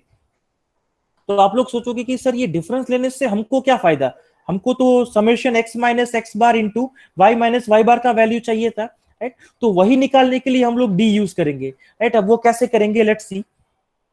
ये जो x माइनस वाई है d इक्वल टू, इसको मैं इस तरह से मॉडिफाई कर रहा हूं, राइट। इसमें मैंने x बार को माइनस किया, सॉरी यहां पर माइनस साइन है, और मैंने यहां पर y बार को ऐड कर दिया, राइट। तो इससे मेरा इक्वेशन चेंज नहीं हो रहा क्योंकि x बार और y बार की वैल्यू सेम है, right. x bar equal to y bar, तो मतलब मैं अगर x बार को माइनस करूंगा और y बार को ऐड करूंगा तो मेरा इक्वेशन जो है वो बैलेंस्ड ही रहेगा, राइट, वो चेंज नहीं होगा। तो अब ये हो जाएगा x माइनस एक्स बार, इसमें से माइनस साइन कॉमन निकाल लो तो ये हो जाएगा y माइनस वाई बार, राइट। तो यही टर्म यहां पर मेंशन्ड है, x minus x bar minus y बार। अब ये मेरा d का वैल्यू हुआ। अब मैं अगर इसका स्क्वायर कर दूं d स्क्वायर, तो इसका स्क्वायर क्या हो जाएगा, x minus x bar minus y bar whole square. तो इसको मैं अगर a minus b whole square का फॉर्मूला लेके अगर इसको एक्सपांड कर दूं तो ये क्या हो जाएगा, x minus x bar square minus 2 into x minus x bar into y minus y bar plus y minus y bar whole square, right. तो ये हमारे काम की बात हुई, राइट। अब ये y माइनस वाई बार हमारे पास अवेलेबल है, x minus x bar square हमारे पास अवेलेबल है, तो बचा क्या है यहाँ मिडिल टर्म में, 2 into x minus x bar into y minus y बार, राइट, जो हमको चाहिए। तो जो हमको चाहिए वो इस तरह से हम लोग निकालेंगे स्क्वायर करके। तो इसका मतलब हमको जो वैल्यू चाहिए वो हमको डी के फॉर्म में मिलेगा। तो इसका मतलब हमारे फॉर्मूला में ये नया टर्म इंट्रोड्यूस हो जाएगा डी, राइट। और डी क्या रिप्रेजेंट करेगा, दो रैंक्स का डिफरेंस। तो वो रैंक का डिफरेंस हमको एग्जाम्पल के टाइम पे कैलकुलेट करना पड़ेगा, राइट, कुछ तो कैलकुलेट करना ही पड़ेगा, इतना इजीली तो नहीं मिल जाएगा। तो चलो हम लोग फाइनली देखते हैं कि summation x minus x bar into y minus y बार कैसे मिलेगा और क्या मिलेगा, राइट। तो जैसे मैंने अभी आपको बोला, सबसे पहले हम समेशन डी स्क्वायर करेंगे, तो वो हो जाएगा summation x minus x bar minus y bar whole square. तो पहले हम लोगों ने क्या किया, उसका स्क्वायर कर दिया, सबको सेपरेटली समेशन दे दिया, राइट। तो ये जो लास्ट वैल्यू है हमारे पास, ये वाली वैल्यू, राइट, इसको अगर हम लोग इक्वेशन का सब्जेक्ट बना दे तो क्या होगा, summation x minus x bar into y minus y बार, इसको मैंने लेफ्ट हैंड साइड में ट्रांसफर कर दिया, तो ये प्लस हो गया। तो यहां पर राइट हैंड साइड में क्या बचेगा, summation x minus x bar whole square plus summation y minus y bar whole square, और ये हो जाएगा माइनस समेशन डी स्क्वायर। और ये 2 से भी हमको डिवाइड करना है, तो 2 को ट्रांसफर कर दो, तो ये 1/2 हो जाएगा। अब ये दोनों वैल्यू ऑलरेडी हमारे पास अवेलेबल है। पहला वैल्यू क्या था, 1/12 n क्यूब माइनस n, दूसरा वैल्यू भी है 1/12 n cube minus n and minus summation D square. तो 1/12 n क्यूब माइनस n 2 बार है, तो वो क्या हो जाएगा, 2 times 1/12 n cube minus n minus summation D square. अब ये 1/2 से मल्टीप्लाई कर दो दोनों टर्म को, तो यहां तो ये 2 कैंसिल हो जाएगा, तो बचेगा सिर्फ 1/12 n cube minus n minus 1/2 summation D square. तो हमको जो फाइनली चाहिए summation x minus x bar into y minus y बार, उसका वैल्यू फाइनली ये निकल के आएगा। सो वही चीज चलो ऑन स्क्रीन भी देख लेते हैं। तो हमने इसमें वैल्यू सब्स्टिट्यूट कर दिया, सिंप्लीफाई कर दिया, तो फाइनली ये हमारा वैल्यू हो गया। लास्ट लाइन अगर आई थिंक स्क्रीन पे विजिबल नहीं हो रहा, तो सेपरेटली मैं यहाँ पर लिख रहा हूँ, और वैसे मैंने आपको एक्सप्लेन तो कर ही दिया। ये हो जाएगा 1/12 n cube minus n minus 1/2 sigma D square, right, ये हमारा वैल्यू है। तो फाइनली हमारा जो r का फॉर्मूला था, r equal to summation x minus x bar into y minus y bar divided by under root summation x minus x bar whole square under root summation y minus y bar whole square. इसके लिए हमको जो जो भी value चाहिए थे ना, वो सब हमको मिल गए, राइट। ये जो न्यूमरेटर है इसका वैल्यू ये रहा, यहाँ पर ये वैल्यू हमको मिला, और ये जो डिनोमिनेटर में स्क्वायर रूट में जो वैल्यू है, राइट, ये हमको क्या मिल गए, 1/12 n क्यूब माइनस n, दोनों के वैल्यू। तो अभी सारे वैल्यू हमारे पास अवेलेबल हैं, बस हमें इसको सब्स्टिट्यूट करके सिंप्लीफाई करना है, दैट्स इट। हमको नया फॉर्मूला मिल जाएगा स्पीयरमैन्स रैंक कोरिलेशन के लिए। सो देखते हैं सब्स्टिट्यूट करने से फाइनली क्या मिल जाता है। सो let's substitute all the values in the formula of r। ये हमारा r का फॉर्मूला था। तो सबसे पहले न्यूमरेटर के लिए हमने वैल्यू सब्स्टिट्यूट किया। अब डिनोमिनेटर में 1/12 n क्यूब माइनस n जो है वो 2 बार है और स्क्वायर रूट में है, तो अगर हम under root x into under root x करते हैं तो वो क्या हो जाता है, x हो जाता है। सिमिलरली ये दोनों वैल्यू सेम है और अंडर रूट में है, तो अंडर रूट जो है वो रिमूव हो जाएगा, तो बाकी क्या बचेगा, सिर्फ 1/12 n क्यूब माइनस n। तो अब ये 1/12 n क्यूब माइनस n को अगर हम सेपरेटली डिवाइड कर दे दोनों टर्म से, तो क्या हो जाएगा, फर्स्ट टर्म में तो ये हो जाएगा सिंपली 1, राइट, और दूसरे टर्म में क्या मिल जाएगा, 1/2 सिग्मा डी स्क्वायर, और उसको हमने डिवाइड कर दिया 1/12 n क्यूब माइनस n से। सो ये 2 6 12 कैंसिल हो जाएगा, और ये 6 कहां जाएगा, न्यूमरेटर में, राइट। तो वो डायरेक्टली यहां पर लिखा हुआ है -6 into summation D square n cube minus n। अब वो n क्यूब माइनस n में से भी अगर हम लोग n कॉमन निकाल ले, तो फाइनली आपका जो फॉर्मूला है वो आपको ये फॉर्म में दिखाई देगा, 1 - 6 into summation D square divided by n into n square minus 1, right. So this is your formula of r, right. तो अब ये जो नया फॉर्मूला हमारे पास है, ये नया फॉर्मूला किसका है, this is called स्पीयरमैन्स rank correlation coefficient, right. इससे भी हमको कोरिलेशन ही मिल रहा है, इससे भी हमारा r का वैल्यू निकल के आ रहा है, but what is different thing here, यहाँ पर ये फॉर्मूला हमने जो बनाया है वो हमने रैंक्स को यूज करके बनाया है, बट एक्स और वाई के वैल्यूज क्या थे, 1 से लेके एंड तक रैंक्स के value, that's why this is called rank correlation formula.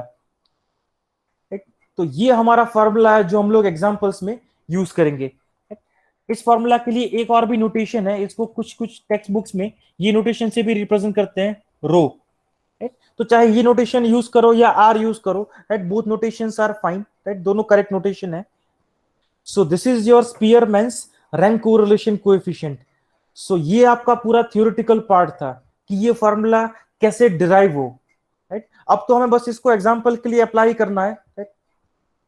So before we move to example, right, सबसे पहले आप लोग मुझे बताइए कि ये पूरा डेरिवेशन पार्ट जो है, भले ही आपको एग्जाम में कोई नहीं पूछने वाला, but just for the understanding purpose, is it clear to all? Please give your reply in the chat box. I need replies from everyone. Is it clear to all ये फॉर्मूला कैसे बनाइए? Okay, so Mohit, Naimish, Yash, Man, Drishti, Keval, Nandini, Amit, हर्षिक।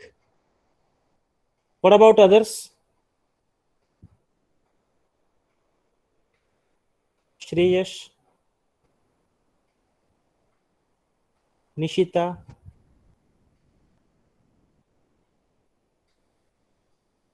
कर्णवी, Aditi. Okay, good. So that means the derivation part is clear to all, right? But again, याद रखने की जरूरत नहीं है, just ये आपके अंडरस्टैंडिंग के लिए था, ये पीपीटी में मैंने देखे रखा है जस्ट फॉर योर रेफरेंस। अब हम लोग ये फॉर्मूला जो है will use it for examples. So देखते हैं कि रैंक वाली जो मेथड है वो कैसे काम करेगी, उसका क्या प्रोसेस है, और उस एग्जांपल से हम कैसे डील करेंगे एग्जाम में।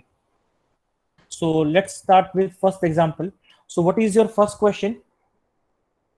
10 participants in a contest are ranked by 2 judges as follows at x और y। तो इसके लिए हमको कोरिलेशन कैलकुलेट करना है, that means we want to calculate the value of R here. Now what is good thing here, यहां पर आपका जो डेटा है वो डायरेक्टली रैंक के फॉर्म में है। अगर मान लो यही क्वेश्चन आपको इस तरह से पूछा जाता कि जिसमें 2 जजेस ने पार्टिसिपेंट्स को पॉइंट्स दिए हैं, राइट, पहले पार्टिसिपेंट का पॉइंट, दूसरे पार्टिसिपेंट के पॉइंट, लाइक दिस, तो उस केस में अगर आपके पास डेटा के फॉर्म में होता तो रैंकिंग आपको पहले खुद से देना पड़ता, राइट।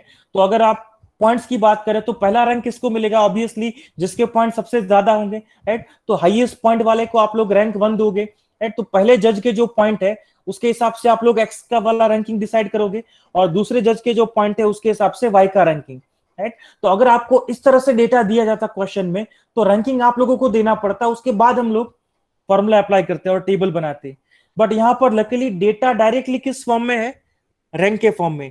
मतलब यहां पर रैंकिंग हमको नहीं देना है, रैंकिंग ऑलरेडी हमको दिया हुआ है। तो अभी हम लोगों को क्या करना है, फॉर्मूला हमारा जो है वो इस तरह से है, r is equal to, let me change the colour, yellow colour.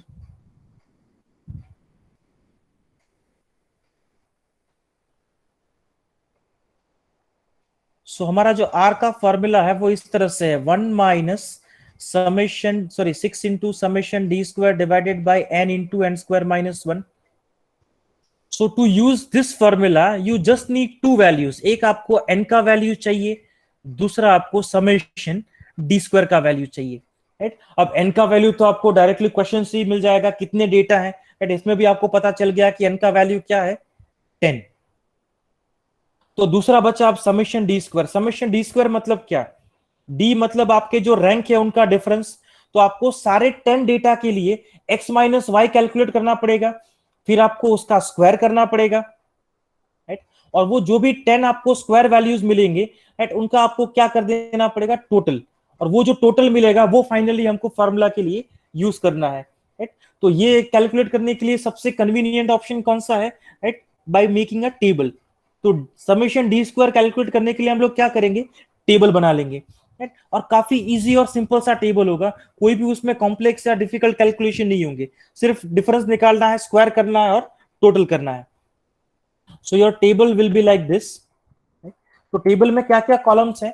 सबसे पहला कॉलम जो है it is the rank given by the first जज, second column is the rank given by second जज, राइट। ये वही डेटा है जो क्वेश्चन में अवेलेबल है। तीसरे कॉलम में हम लोग क्या करेंगे, हम लोग x माइनस वाई कैलकुलेट करेंगे, the difference of rank, right. तो जैसे पहले में डिफरेंस है 1 - 3 मतलब -2, दूसरा डिफरेंस है 3 - 1 is equal to 2, 7 - 4 is equal to 3, like this, right. तो सारे रैंक्स के लिए हम लोग डिफरेंस निकालेंगे और वो सारे डिफरेंस हमको जो मिलेंगे उनका हम क्या कर देंगे यहाँ पर स्क्वायर। जैसे -2 का स्क्वायर हो गया 4, 2 का स्क्वायर हो गया 4, 3 का स्क्वायर हो गया 9, लाइक दिस। और ये सारे स्क्वायर करने के बाद ये जो स्क्वायर वैल्यूज मिलेंगे उनको हम लोग क्या कर देंगे, ऐड कर देंगे, उनका हम लोग टोटल निकालेंगे, राइट। तो वो फाइनली जो हमारा टोटल निकल के आएगा, that total will be summation D square, right. वो हमारा समेशन डी स्क्वायर होगा, राइट। तो फॉर्मूला में हमको सिर्फ दो ही वैल्यू चाहिए थे, एक एन का वैल्यू और दूसरा समेशन डी स्क्वायर का वैल्यू। दोनों हमको मिल गए एक टेबल से और एक हमको डेटा में अवेलेबल दिया हुआ था। तो दोनों वैल्यू अगर हम अप्लाई कर दे फॉर्मूला में तो क्या वैल्यू मिलेगा हमको, this is the formula for rank correlation. Summation D square हमारा है 96, एन का वैल्यू है 10, तो इसको सब्स्टिट्यूट करके सिंप्लीफाई करेंगे, देन दिस विल बी 0.418, ये वैल्यू होगा हमारा 0.418। अब चलो आंसर तो हमको मिल गया, क्वेश्चन में तो बस हमको यही करना था। अब यहां पर ये जो हमको आर का वैल्यू मिला by rank correlation method, now what is interpretation of this value. जैसे पिछले मेथड में हम लोग क्या कर रहे थे कि आर का वैल्यू जो था उससे हमको क्या पता चल रहा था कि भाई पॉजिटिव कोरिलेशन है कि नहीं, नेगेटिव कोरिलेशन है कि नहीं, स्ट्रॉन्ग कोरिलेशन है कि नहीं, वीक कोरिलेशन है कि नहीं। तो सिमिलरली ये जो आर का वैल्यू है इससे इसका इंटरप्रिटेशन क्या निकल के आ रहा है, because that interpretation is more important. आप लोग कुछ भी कैलकुलेशन करोगे, जो भी आपको रिजल्ट्स मिलेंगे, जब तक आप उस रिजल्ट को इंटरप्रेट नहीं कर पाओगे, राइट, वो डेटा किसी काम का नहीं है। So interpretation is more crucial here. ये जो आर का वैल्यू है 0.418, ये वैल्यू क्या रिप्रेजेंट करेगा, तो ये जो वैल्यू है ये आपको कोरिलेशन दे रहा है दो जज के रैंकिंग्स के लिए। तो इससे हमको क्या समझ में आ रहा है कि दो जज जो है उनका थिंकिंग प्रोसेस कितना सेम है, राइट। अगर मान लो दो जज के थिंकिंग प्रोसेस अगर एग्जैक्टली सेम होते, राइट, मान लो अगर मेरे पास 5 पार्टिसिपेंट्स हैं, राइट, पहले जज ने रैंक दे दिया 1, फिर okay let me right 1, 3, 4, 2 and 5, और दूसरे जज ने भी रैंक दिया 1, 3, 4, 2 एंड 5, राइट। अब मान लो दोनों जज का थिंकिंग इतना सेम है कि दोनों ने सेम ही रैंक दे दिया, तो इससे क्या होगा कि आपका जो डी कैलकुलेट होगा, राइट, वो डी क्या हो जाएगा, ऑब्वियसली सारे वैल्यू 0 हो जाएंगे, तो आपका समेशन डी स्क्वायर भी क्या हो जाएगा, 0 हो जाएगा। तो वो समेशन डी स्क्वायर अगर आप लोग इस फॉर्मूला में अप्लाई कर दो 0 यहां पर, तो आपका आर का वैल्यू क्या निकल के आएगा, 1। तो आर का वैल्यू 1 है, इसका मतलब क्या हुआ कि आपके दो जजेस हैं उनका थिंकिंग एग्जैक्टली सेम है, राइट। मतलब वो दोनों जो हैं दे आर स्ट्रांगली कोरिलेटेड, उनका थिंकिंग प्रोसेस एग्जैक्टली सिमिलर सा है। तो ये इसका इंटरप्रिटेशन है। अगर आर इक्वल टू 1 होता है तो दोनों जज का थिंकिंग जो है वो एग्जैक्टली सेम होगा, बट ऑब्वियसली यहां पर एग्जैक्टली सेम नहीं है क्योंकि आर का वैल्यू क्या मिला हमको, 0.418। तो इससे हमको ये पता चल रहा है कि उन दोनों का थिंकिंग जो है वो मॉडरेटली सेम है।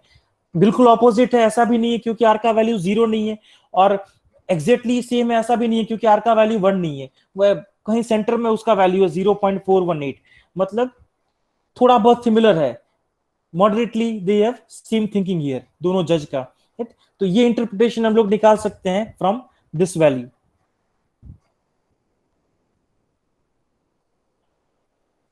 और इसको अगर आप लोग पिछले वाले मेथड से कनेक्ट करो, एंड ये वैल्यू पॉजिटिव है, राइट। पॉजिटिव वैल्यू हम लोग को कब मिलता था आर का, जब हमारा डेटा सेम डायरेक्शन में चेंज हो रहा हो, और नेगेटिव वैल्यू कब मिलेगा, जब ऑपोजिट डायरेक्शन हो। तो यहां पर भी सेम वही है, अगर दो जज है उनका थिंकिंग अगर सेम डायरेक्शन में जा रहा है, जैसे अगर किसी को परफॉर्मेंस अच्छा लगा तो दूसरे जज को भी अगर परफॉर्मेंस अच्छा लगता है तो उनके रैंकिंग जो है उसी तरह से होंगे, तो वहां पर आपका आर का वैल्यू पॉजिटिव हो जाएगा। बट अगर मान लो जज का थिंकिंग अगर ऑपोजिट है, अगर एक जज को परफॉर्मेंस बहुत अच्छा लगा और दूसरे जज को वही परफॉर्मेंस अगर बहुत खराब लगता है, तो यहां पर उनका थिंकिंग बिल्कुल ऑपोजिट है। तो अगर इस तरह के दो जजेस अगर रैंक देंगे और उनके लिए अगर आप आर कैलकुलेट करोगे तो वहां पर आपका आर का वैल्यू आपको नेगेटिव दिखाई देगा, क्योंकि वहां पर दोनों का थिंकिंग जो है वो ऑपोजिट डायरेक्शन में जा रहा है। तो इस तरह से वो सारी वैल्यूज, सारी चीजें जो है वो कनेक्टेड है उसी लॉजिक से, डायरेक्शन के साथ। सो ये हमारा पूरा इंटरप्रिटेशन पार्ट हुआ पहले एग्जांपल के लिए, right. So before we move to next example, again tell me, is this example clear to all? कैसे पूरा प्रोसेस अप्लाई करना है और क्या इंटरप्रिटेशन हमने किया, is it clear to all? So we got the reply from Mohit, Man, Naimish, Shreyas, Nishita, Nandini. What about others? Jeel, Keval, Harshik, Bhavisha, Amit, Aditi. Okay, so it seems that the question is almost clear to all, right? So let's move to next example. Next example देखते हैं. The next example is like this. Again वही जज वाला फंडा है यहाँ पर. 10 participants हैं, right? They are giving a musical test, और म्यूजिकल टेस्ट जो है वो 3 जज जो है वो जज कर रहे हैं उस कंपटीशन को, और तीनों जज ने वो 10 पार्टिसिपेंट्स को रैंक्स दिए हैं. सो यहाँ पर हमारे पास डेटा जो है, फर्स्ट रो में रैंक्स गिवन बाय जज ए, सेकंड रो में है रैंक्स गिवन बाय जज बी, और थर्ड रो में है रैंक्स गिवन बाय जज सी. तो अब हम लोग क्वेश्चन जो है वो क्या यहाँ पर, using the rank correlation method find which pair of जजेस has the nearest approach to common liking in music, right. तो यहां पर हमको ये पूछा गया कि ये 3 जज में से ऐसे कौन से 2 जज हैं जिनका म्यूजिक के बारे में जो लाइकिंग है, राइट, उनकी जो चॉइस है वो काफी सिमिलर है, राइट. अब सोचो ये चीज हमको कैसे पता चलेगी कि 2 जज का थिंकिंग सेम है कि नहीं, उनकी चॉइस जो है वो सेम है कि नहीं, राइट. वो हमको पता चलेगा उनके रैंकिंग के पैटर्न से, राइट. मान लो 2 जज हैं, अगर किसी को एक तरह का म्यूजिक पसंद है और दूसरे को भी उसी तरह का म्यूजिक ज्यादा पसंद है, तो वो दोनों जजेस अगर रैंक देंगे तो उनके रैंक में काफी सिमिलरिटी होगी, राइट. तो वो रैंकिंग्स की सिमिलरिटी देख के हमको पता चलेगा कि उन दोनों का चॉइसेस जो है वो सिमिलर है या बिल्कुल डिफरेंट है.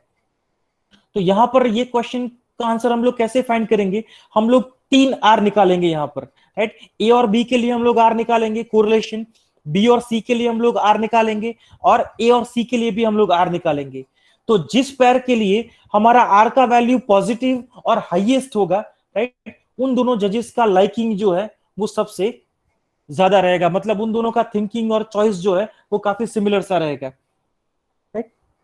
तो अब इसमें हम लोग क्या करते हैं, ये तीनों जजेस ए बी सी बोलने की बजाय हम तीनों जजेस को कोई नाम दे देते हैं, राइट. आपके क्लास में से कोई हम लोग नाम ले लेते हैं.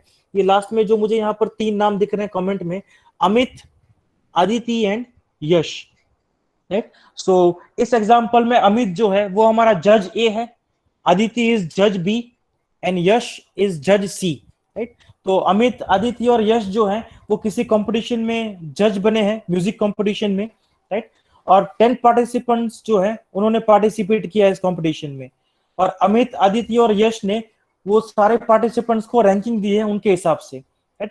अब हमको ये देखना है कि अमित, अदिति और यश जो है उन तीनों में से कौन से 2 ऐसे जज हैं जिनका लाइकिंग और चॉइस जो है म्यूजिक का वो सेम है, मतलब सिमिलर है. तो देखते हैं अमित, आदित्य और यश में से कौन से 2 ऐसे जज है जिनका म्यूजिक सेंस जो है वो काफी सिमिलर सा है. सो इसमें हम लोग क्या करेंगे, 3 अलग अलग कोरिलेशन कैलकुलेट करेंगे. आदित्य और अमित के लिए पहला आर, आदित्य और यश के लिए दूसरा आर, और अमित और यश के लिए तीसरा आर, राइट. तो 3 अगर आर कैलकुलेट करने हैं तो 3 डी के वैल्यू भी चाहिए होंगे हमको, राइट. तो वो तीनों डी के वैल्यू हम लोग सेपरेटली कैलकुलेट करेंगे, right. So as you can see on your screen, सबसे पहले कॉलम में हमारे पास है ranks given by Amit. So ये अमित के दिए हुए रैंक हैं. This is rank given by Aditi and this is rank given by Yash, right. ये तीनों जज के दिए हुए रैंक्स हैं हमारे पास.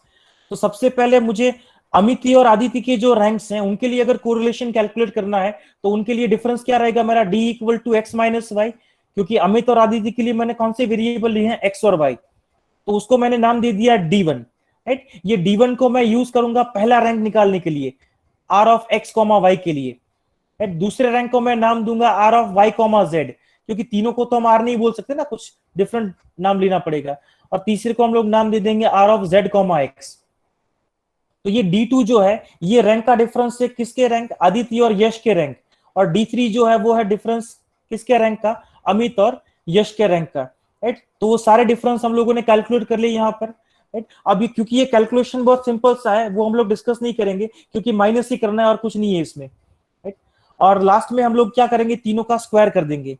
सो D1 square, D2 square, D3 square, right. तो स्क्वायर कर दिया और फाइनली हमको तो समेशन चाहिए उनका। तो समेशन D1 स्क्वायर जो है, आई थिंक लास्ट रो ठीक से विजिबल नहीं हो रहा स्क्रीन पे, मैं यहाँ पर ऊपर लिख देता हूँ। समेशन D स्क्वायर का वैल्यू आ रहा है 200, समेशन D2 स्क्वायर है 214 and summation D3 square is 60, right. तो तीनों D के वैल्यू हमको मिल गए और N का वैल्यू तो हमको पहले से पता है 10। तो D का वैल्यू अगर हमारे पास है तो तीनों R हमारे कैलकुलेट हो जाएंगे, राइट। और वो तीनों R के वैल्यू को जज करके हमको पता चलेगा कि यहाँ पर अदिति, अमित और यश में से कौन से ऐसे दो जज हैं जिनका थिंकिंग सेम है। ओके, मीनवाइल मोहित ने आंसर भी पोस्ट कर दिया है। मोहित को लग रहा है कि अमित और यश जो है, राइट, उनका थिंकिंग सिमिलर है, मतलब कि ए और सी जज का। तो देखते हैं, चलो मोहित का आंसर करेक्ट है कि नहीं। सो लेट्स, सबसे पहला जो फॉर्मूला है, फॉर्मूला तो ये रहेगा 1 - 6 into summation D square N into N square -1। तो अमित और आदित्य के लिए हम लोग क्या करेंगे, D1 यूज करेंगे, उन दोनों के वैल्यूज का या रैंक का डिफरेंस। आदित्य और यश के लिए हम लोग समेशन D2 यूज करेंगे और अमित और यश के लिए हम लोग समेशन D3 यूज करेंगे। तो सबसे पहले समेशन D1 का वैल्यू क्या था, 200, एन का वैल्यू 10 है। So after simplification this value is -0.21। अब ये वैल्यू तो नेगेटिव मिला, इसका मतलब अमित और आदित्य का जो थिंकिंग है, उनका जो लाइकिंग्स है म्यूजिक के बारे में, वो बिल्कुल ऑपोजिट है। फॉर एग्जाम्पल ये मान लो कि अगर अमित को अगर वेस्टर्न पसंद है तो आदित्य को क्लासिकल पसंद है, इस तरह का बिल्कुल ऑपोजिट थिंकिंग है। तो इसलिए उनके रैंकिंग में भी काफी वेरिएशन है, इसलिए हमको आर का वैल्यू क्या मिल रहा है यहाँ पर, नेगेटिव। सिमिलरली दूसरा जो आर है, मतलब कि आदित्य और यश के जो रैंकिंग्स है उनके लिए कोरिलेशन का value, so that value is -0.296। अब वो वैल्यू भी नेगेटिव निकल के आ रहा, मतलब आदित्य और यश के जो लाइकिंग्स है म्यूजिक के बारे में, राइट, वो भी काफी ऑपोजिट है, वो भी मैच नहीं हो रहे, उनका भी डिफरेंट लाइकिंग्स है म्यूजिक के बारे में। और फाइनली यश और अमित जो है, उनका जो म्यूजिक लाइकिंग्स है वो अगर हम कैलकुलेट करें तो वो वैल्यू निकल के आ रहा है 0.64, राइट। तो ये तीनों वैल्यू ऑब्जर्व करके हमको क्या पता चल रहा है कि जो हमारे ए और सी जज है, मतलब कि अमित और यश, उनका म्यूजिक का जो लाइकिंग्स है, राइट, वो काफी कॉमन है, इसलिए उनके जो रैंकिंग्स हैं उसमें भी काफी सिमिलरिटी है, और इसलिए उनका आर का वैल्यू काफी हाईएस्ट मिल रहा है और पॉजिटिव मिल रहा है। सो वैल्यू देख के पता चल रहा है कि यहाँ पर सबसे ज्यादा कॉमन लाइकिंग कौन से दो जजेस के लिए है, यश और अमित, मतलब कि हमारे क्वेश्चन पॉइंट ऑफ व्यू से ए और सी। तो आई थिंक मोहित ने जो आंसर पोस्ट किया था that is correct answer, right. तो इस तरह से हम लोग इस तरह के क्वेश्चन को डील करेंगे, right. So is this question clear to all? ये क्वेश्चन सबको क्लियर है, खास करके अमित, आदित्य और यश को?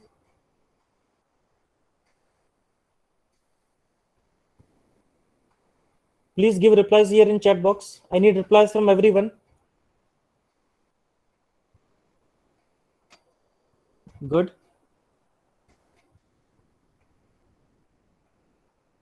Okay, great.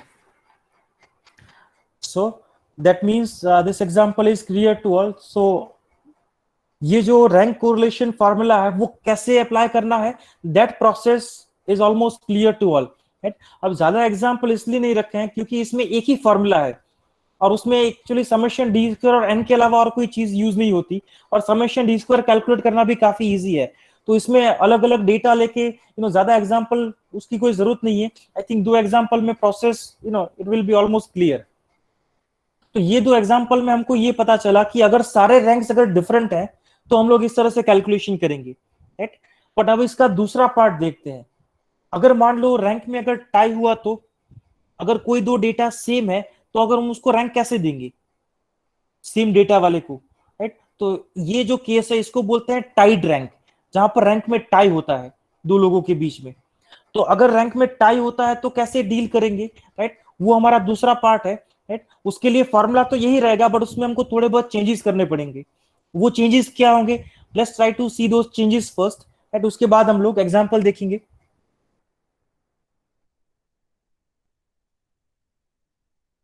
So second part जो है इस मेथड का वो है टाइड रैंक।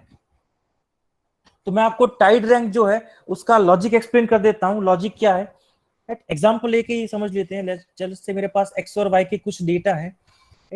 तो जैसे मान लो मेरे पास डेटा इस तरह से है 18, then I have 25, then I have 19, again 25, 23 and 25। और y के लिए मेरे पास वैल्यूज इस तरह से हैं, let me take 7, 9, 11, 7, 5 and 3। Right, ये डेटा है, ये रैंकिंग्स नहीं है। रैंकिंग्स तो अभी हमको देने हैं, राइट। बट यहाँ पर दो डेटा सेम होंगे तो रैंकिंग्स कैसे देने हैं वो लॉजिक मैं अभी आपको बता रहा हूँ कि रैंक कैसे देना है। तो अभी हम लोग यहाँ पर रैंक दे रहे हैं असेंडिंग ऑर्डर में, मतलब जो लोवेस्ट वैल्यू है वो रैंक 1 पे होगी और हाईएस्ट वैल्यू है वो लास्ट रैंक पे होगी, राइट। तो सबसे पहले एक्स के लिए जो डेटा हमारे पास है ये कॉलम में, इसको अगर आप ऑब्जर्व करो which is the lowest value, right. कोई मुझे बताएगा चैट बॉक्स में कमेंट करके, राइट, इसमें से आपको लोवेस्ट वैल्यू कौन सा लग रहा है पहले कॉलम में, राइट। सिर्फ 6 वैल्यूज हैं, आपको देख के बताना है कि सबसे छोटी वैल्यू कौन सी है।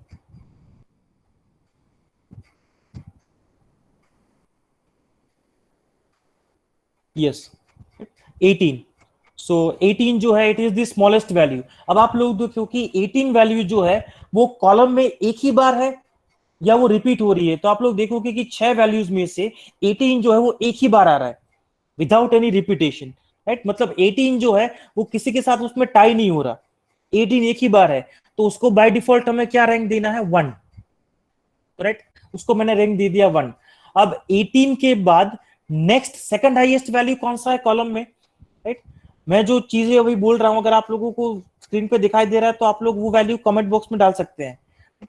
सो 18 के बाद नेक्स्ट जो सेकंड हाईएस्ट वैल्यू है वो कौन सा रहेगा इसमें, second highest value is 19, right. और अगर कॉलम में ऑब्जर्व करो 19 वैल्यू जो है वो भी एक ही बार आ रहा है, राइट। तो 19 जो है उसको क्या रैंक मिल जाएगा 1, बट वो रैंक मुझे यहां पर लिखना है, जहां पर मेरा 19 का डेटा है, मतलब ये रैंक हो गया मेरा 2।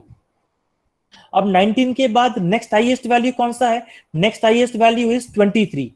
तो 23 को क्या रैंक मिलेगा 3, और 23 भी एक ही बार आ रहा है तो वो मेरा रैंक हो जाएगा 3। तो ये मेरा रैंक हो गया 3। अब 23 के बाद नेक्स्ट हाईएस्ट वैल्यू कौन सा है 25, बट 25 जो है वो कितनी बार आ रहा है 3 बार।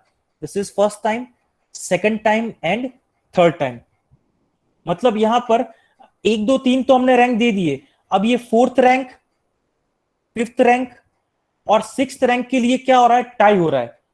तो जब भी इस तरह का टाई हो रहा है तो उसमें हम लोग क्या करेंगे, जिस 3 रैंक के लिए टाई हो रहा है उन तीनों रैंक का हम लोग एवरेज निकालेंगे, मतलब 4 + 5 + 6 डिवाइडेड बाई 3।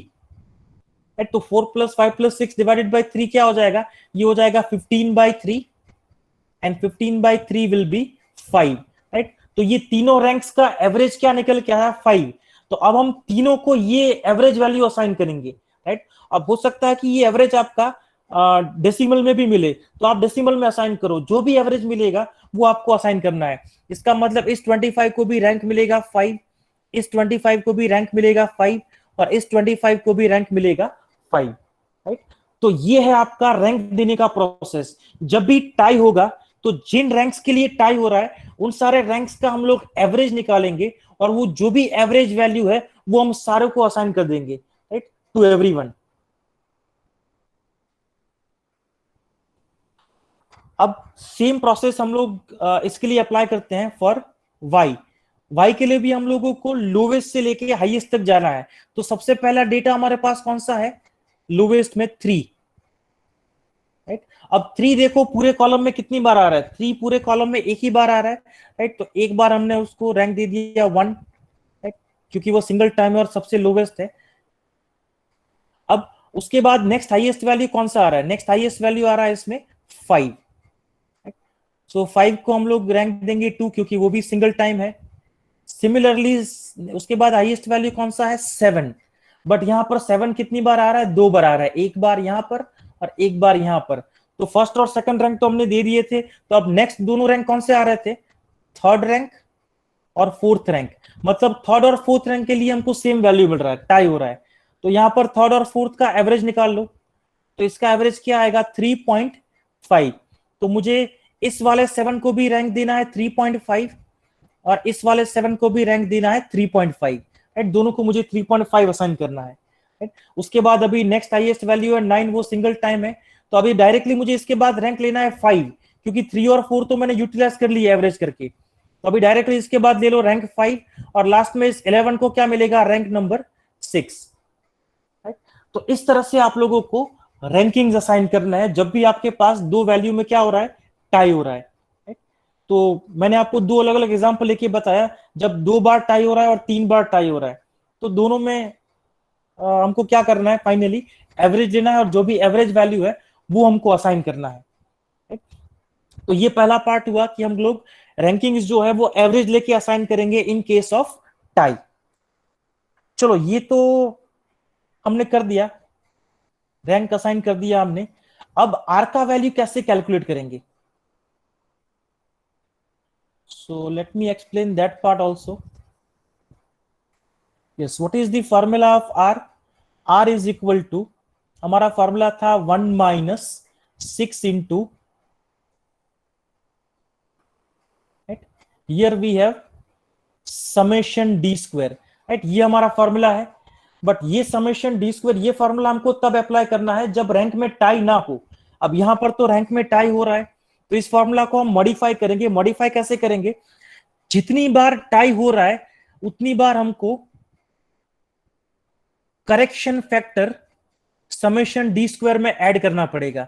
अब ये करेक्शन फैक्टर क्या है, करेक्शन फैक्टर का फॉर्मूला है 1/12 M cube minus M, right. इसे बोलते हैं correction factor C F, right. अब ये करेक्शन फैक्टर जो है उसका भी एक डेरिवेशन है, काफी बड़ा सा कॉम्प्लेक्स सा, बट अगेन हम लोग वो डेरिवेशन पार्ट में नहीं जाएंगे। आप लोग सिर्फ याद रखो कि करेक्शन फैक्टर जो है उसका फॉर्मूला ये है, और ये करेक्शन फैक्टर जो है वो करेक्शन फैक्टर उतनी बार अप्लाई होगा जितनी बार टाई हो रहा है। तो अभी मैंने आपको जो डेटा दिखाया स्क्रीन के ऊपर, उसमें कितनी बार टाई हो रहा था, एक बार एक्स के लिए टाई हुआ, दूसरी बार वाई के लिए, राइट। तो हम लोगों को करेक्शन फैक्टर जो है वो 2 बार ऐड करना पड़ेगा। अब पहली बार जो टाई हो रहा था उसमें कितनी बार वैल्यू रिपीट हो रही थी, 3 बार। तो जितनी बार वैल्यू रिपीट होगी वो हमारा एम का वैल्यू हो जाएगा। तो हमारा पहला करेक्शन फैक्टर क्या हो जाएगा, सी एफ वन, वो हो जाएगा 1/12, then 3 cube minus 3। What is 3 cube minus 3, 27 minus 3 will be 24, 24/12 that will be 2, right. और दूसरा जो करेक्शन फैक्टर है CF2, राइट, वाई के लिए जो रिपीटेशन हो रहा था वो कितनी बार हो रहा था, 2 बार, क्योंकि 7 कितनी बार आ रहा था, 2 बार। तो उसमें हमारा m का वैल्यू हो जाएगा 2, राइट। तो ये करेक्शन फैक्टर में जो हमको m लेना है वो क्या है कि कितनी बार आपका वैल्यू रिपीट हो रहा है टाई के केस में, वो आपका m का वैल्यू होगा। तो ये हो जाएगा 1/10, 2 cube minus 2, so 8 minus 2 will be 6, 6/12 will be 1/2, right, मतलब कि 0.5, राइट। तो 2 करेक्शन फैक्टर मिले हमको। क्यों 2 मिले, क्योंकि टाई कितनी बार हो रहा था, 2 बार। अगर टाई 3 बार होता तो हम लोग 3 करेक्शन फैक्टर लेते, टाई अगर 4 बार होता तो हम लोग 4 करेक्शन फैक्टर लेते, राइट। तो जितनी बार करेक्शन फैक्टर हमको लेना है वो हम ले सकते हैं, depending on how many ties we have. तो ये जो करेक्शन फैक्टर्स के वैल्यू हैं +2 और ये +0.5, ये हमें समेशन डी स्क्वायर में ऐड कर देने हैं, राइट। तो ये ऐड करने के बाद फाइनली हमको जो वैल्यू मिलेगा, राइट, वो हमारा आर का वैल्यू होगा, राइट। तो इतना प्रोसेस आपका चेंज होगा जब भी आपके पास रैंक में टाई होगा। तो 2 चीजें आपको याद रखनी है इस प्रोसेस में, पहला कि जब भी टाई होगा तो आपको रैंक एवरेज लेके असाइन करना है, और दूसरा जितनी बार टाई होगा उतनी बार आपको करेक्शन फैक्टर ऐड करना है। किस में ऐड करना है, समेशन डी स्क्वायर में। और वो करेक्शन फैक्टर कैसे मिलेगा, उसका फॉर्मूला है 1/12 M cube minus M, right. तो ये 2 पॉइंट्स हैं, जब भी आपको टाई होगा तो ये 2 पॉइंट आपको फॉलो करने हैं, राइट। सो आई थिंक ये प्रोसेस क्लियर होगा जब हम इसका एग्जांपल देखेंगे। इसका एक ही एग्जांपल रखा है पीपीटी में, सो क्विकली एग्जांपल देख लेते हैं, then will wind up this session. मैंने अभी आपको जो पूरा प्रोसेस एक्सप्लेन किया वही चीज यहाँ पर लिखी हुई है कि कैसे आपको एवरेजली रैंक असाइन करना है, राइट। फिर आपका ये करेक्शन फैक्टर का फॉर्मूला है, वो आपको ऐड करना है जितनी भी बार टाई होता है उतनी बार, राइट। तो उससे हमारा फॉर्मूला जो है वो इस फॉर्म में कन्वर्ट हो जाएगा। एंड ये हमारे करेक्शन फैक्टर्स हैं, तो जितनी बार टाई होगा उतनी बार हम ये करेक्शन फैक्टर ऐड करेंगे समेशन डी स्क्वायर में। तो जो चीज मैंने अभी आपको एग्जांपल लेके एक्सप्लेन की, वही चीज यहां पर मेंशन की हुई है विद प्रॉपर वर्ड्स। तो चलो इसका एक एग्जांपल देख लेते हैं, सो it will be more clear. So example 10 is like this. Obtain the rank correlation coefficient for following data. See, अब यहाँ पर हमारे पास डेटा है, यहाँ पर हमको रैंक नहीं दिया हुआ, तो रैंकिंग सभी हमको देना पड़ेगा। तो जब भी आपको डेटा दिया जाता है इंस्टेड ऑफ रैंक, राइट, तो हमको रैंक खुद से असाइन करना पड़ेगा। तो उसके लिए हम लोग क्या कर लेंगे, टेबल बना लेंगे, राइट। तो ये हमारा एक्स का डेटा, वाई का डेटा, ये हमारा एक्स का रैंक और ये वाई का रैंक। ये कलर हम लोग चेंज कर लेते हैं इनका ताकि ठीक से विजिबल हो। तो सबसे पहले चलो हम असाइन करते हैं, हमको लोवेस्ट से लेके हाईएस्ट तक असाइन करना है। तो जैसे अभी मैंने आपको पिछले एग्जांपल में एक्सप्लेन किया, पिछले स्लाइड में, वैसे ही 10 जो है वो आप कॉलम में देखो सबसे लोवेस्ट है और वो एक ही बार आ रहा है, तो उसको हम लोग क्या रैंक देंगे, 1। 10 के बाद सेकंड हाईएस्ट वैल्यू कौन सा है, 12, वो भी एक ही बार है, तो उसको हमने रैंक दे दिया 2। 12 के बाद हाईएस्ट है 15, राइट, और वो एक ही बार है, तो उसको हमने रैंक दे दिया 3। अब 15 के बाद सेकंड हाईएस्ट है 18, राइट। अब वो 18 कितनी बार आ रहा है, 2 बार आ रहा है, राइट। मैं इसको यहां पर हम लोग इसको हाईलाइट कर देते हैं थोड़ा सा, राइट। ये 18 2 बार आ रहा है यहाँ पर, राइट। तो यहां पर एक तो टाई हुआ एक बार, तो इसको हम लोग रैंक कैसे देंगे, कौन से दो रैंक के लिए टाई हो रहा है, 1 2 3 तो हमने असाइन कर दिए थे, तो फोर्थ और फिफ्थ रैंक के लिए टाई हो रहा है, तो हम फोर्थ और फिफ्थ का एवरेज निकालेंगे, तो इसका एवरेज हो जाएगा 4.5। तो इन दोनों को हम लोग क्या रैंक असाइन करेंगे, 4.5 एंड 4.5। अब लास्ट में एक ही वैल्यू बचा 40, राइट, तो उसको बाय डिफॉल्ट कौन सा रैंक मिलेगा, last rank, rank number 6, right. तो यहां पर टाई हो रहा था इसलिए हमने दोनों को 4.5 असाइन किया। सिमिलरली चलो वाई के लिए बात कर लेते हैं। वाई के लिए सबसे लोवेस्ट वैल्यू है 12, राइट, वो एक ही बार आ रहा है, मतलब उसको रैंक मिलेगा 1। उसके बाद नेक्स्ट हाईएस्ट वैल्यू है 18, वो भी एक ही बार है, मतलब उसको रैंक मिलेगा 2। उसके बाद थर्ड हाईएस्ट वैल्यू है 25, बट 25 जो है वो 3 बार आ रहा है, 1 2 और 3।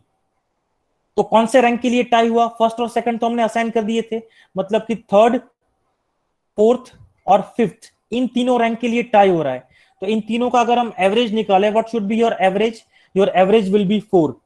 तो ये तीनों वैल्यू जो है 25, उसको हम लोग रैंक क्या असाइन करेंगे, 4 4, और ये लास्ट वाले 25 को भी हमने असाइन कर दिया 4, राइट। अब एक ही वैल्यू बचा लास्ट में 50, वो एक ही बार है, तो उसको रैंक मिलेगा 6, राइट। तो इस तरह से हम लोगों ने रैंक्स असाइन कर दिए बाय टेकिंग एवरेज, क्योंकि इसमें टाई हो रहा था। अब रैंक्स असाइन करने के बाद तो वही प्रोसेस है आपका, डी इक्वल टू पहले आप एक्स माइनस वाई कैलकुलेट कर लो, दोनों रैंक्स का डिफरेंस, फिर आप उसका स्क्वायर निकाल लो, and then you take your summation D square. तो वो समेशन डी स्क्वायर हमारा क्या निकल के आ रहा है, 13.5, right.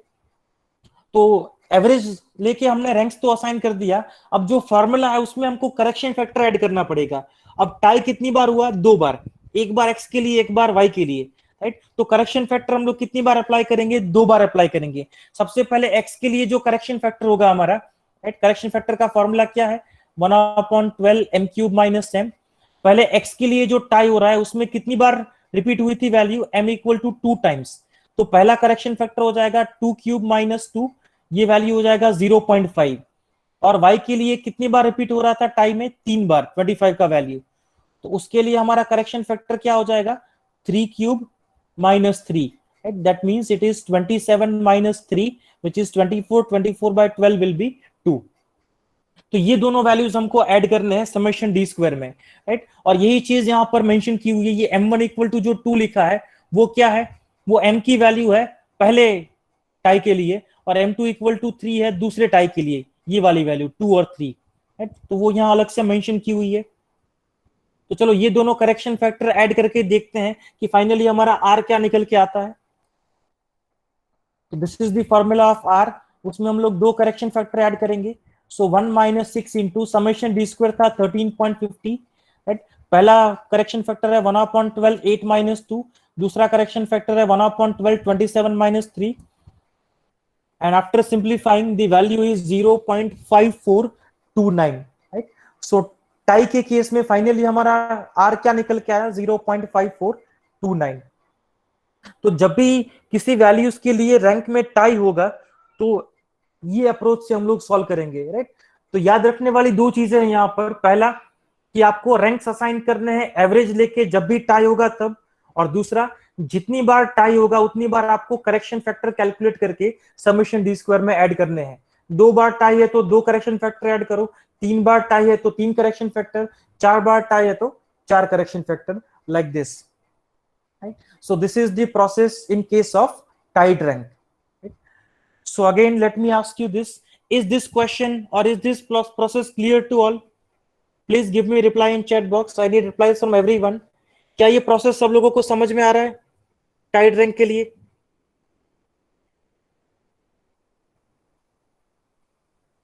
Please give your reply.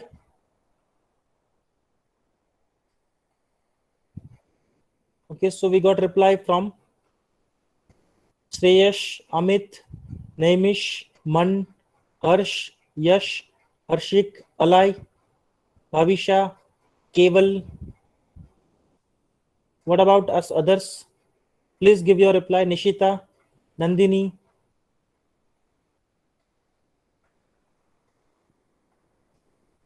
Jheel.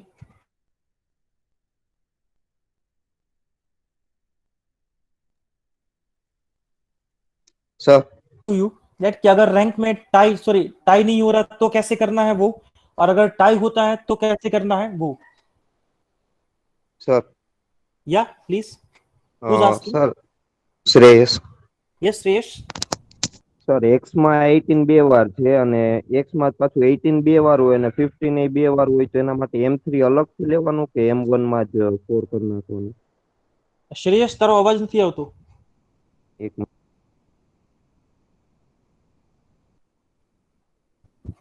હવે આવે છે sir? Yes, now it is clear.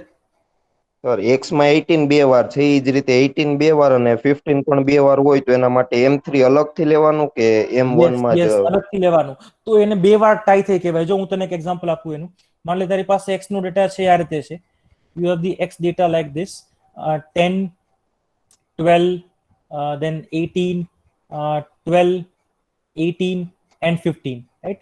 मान लो इस तरह का डेटा है, तो इसमें 10 जो है वो तो एक ही बार आ रहा है, तो उसको हमने रैंक 1 दे दिया. अब 12 कितनी बार है? 2 बार, राइट. और वो किस रैंक के लिए है? सेकंड और थर्ड रैंक के लिए. तो उसके लिए एवरेज हो जाएगा 2.5 एंड 2.5. अब 12 के बाद हाईएस्ट वैल्यू है 50,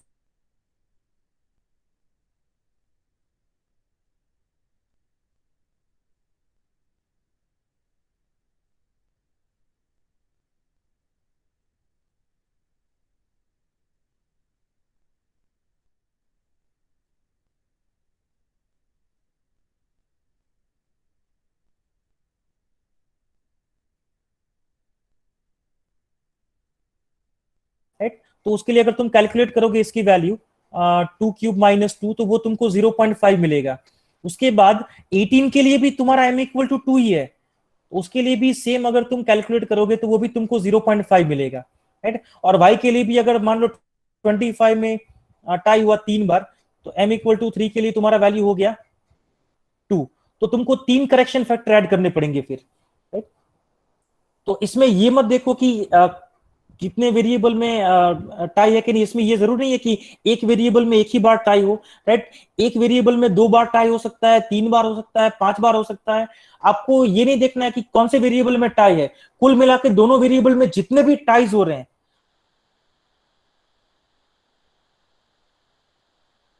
क्वेश्चन का आंसर आ गया इसमें? Shreyas, please give your reply. Is it clear to you? तुम्हारा जो क्वेश्चन था वो यही था.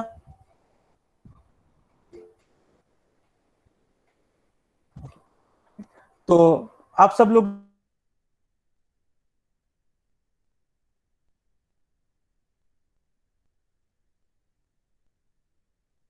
with this your Spearman's rank correlation method is over, right. PPT में इसका सिर्फ 3 एग्जांपल्स थे, and I think 3 examples are sufficient, right.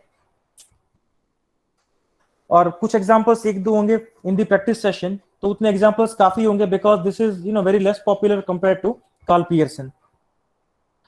So after this, now we are going to start the new topic regression, right, which will start from next session. But उससे पहले हम लोग ये जो कार्ल पियर्सन और ये जो स्पीयरमैन रैंक कोरिलेशन मेथड हमने डिस्कस किए हैं, इसका हम लोग पहले प्रैक्टिस सेशन डिस्कस कर लेंगे, उसके बाद हम लोग नए टॉपिक में जाएंगे, right? So I think today the time is about to finish, right? Only 5 minutes is there.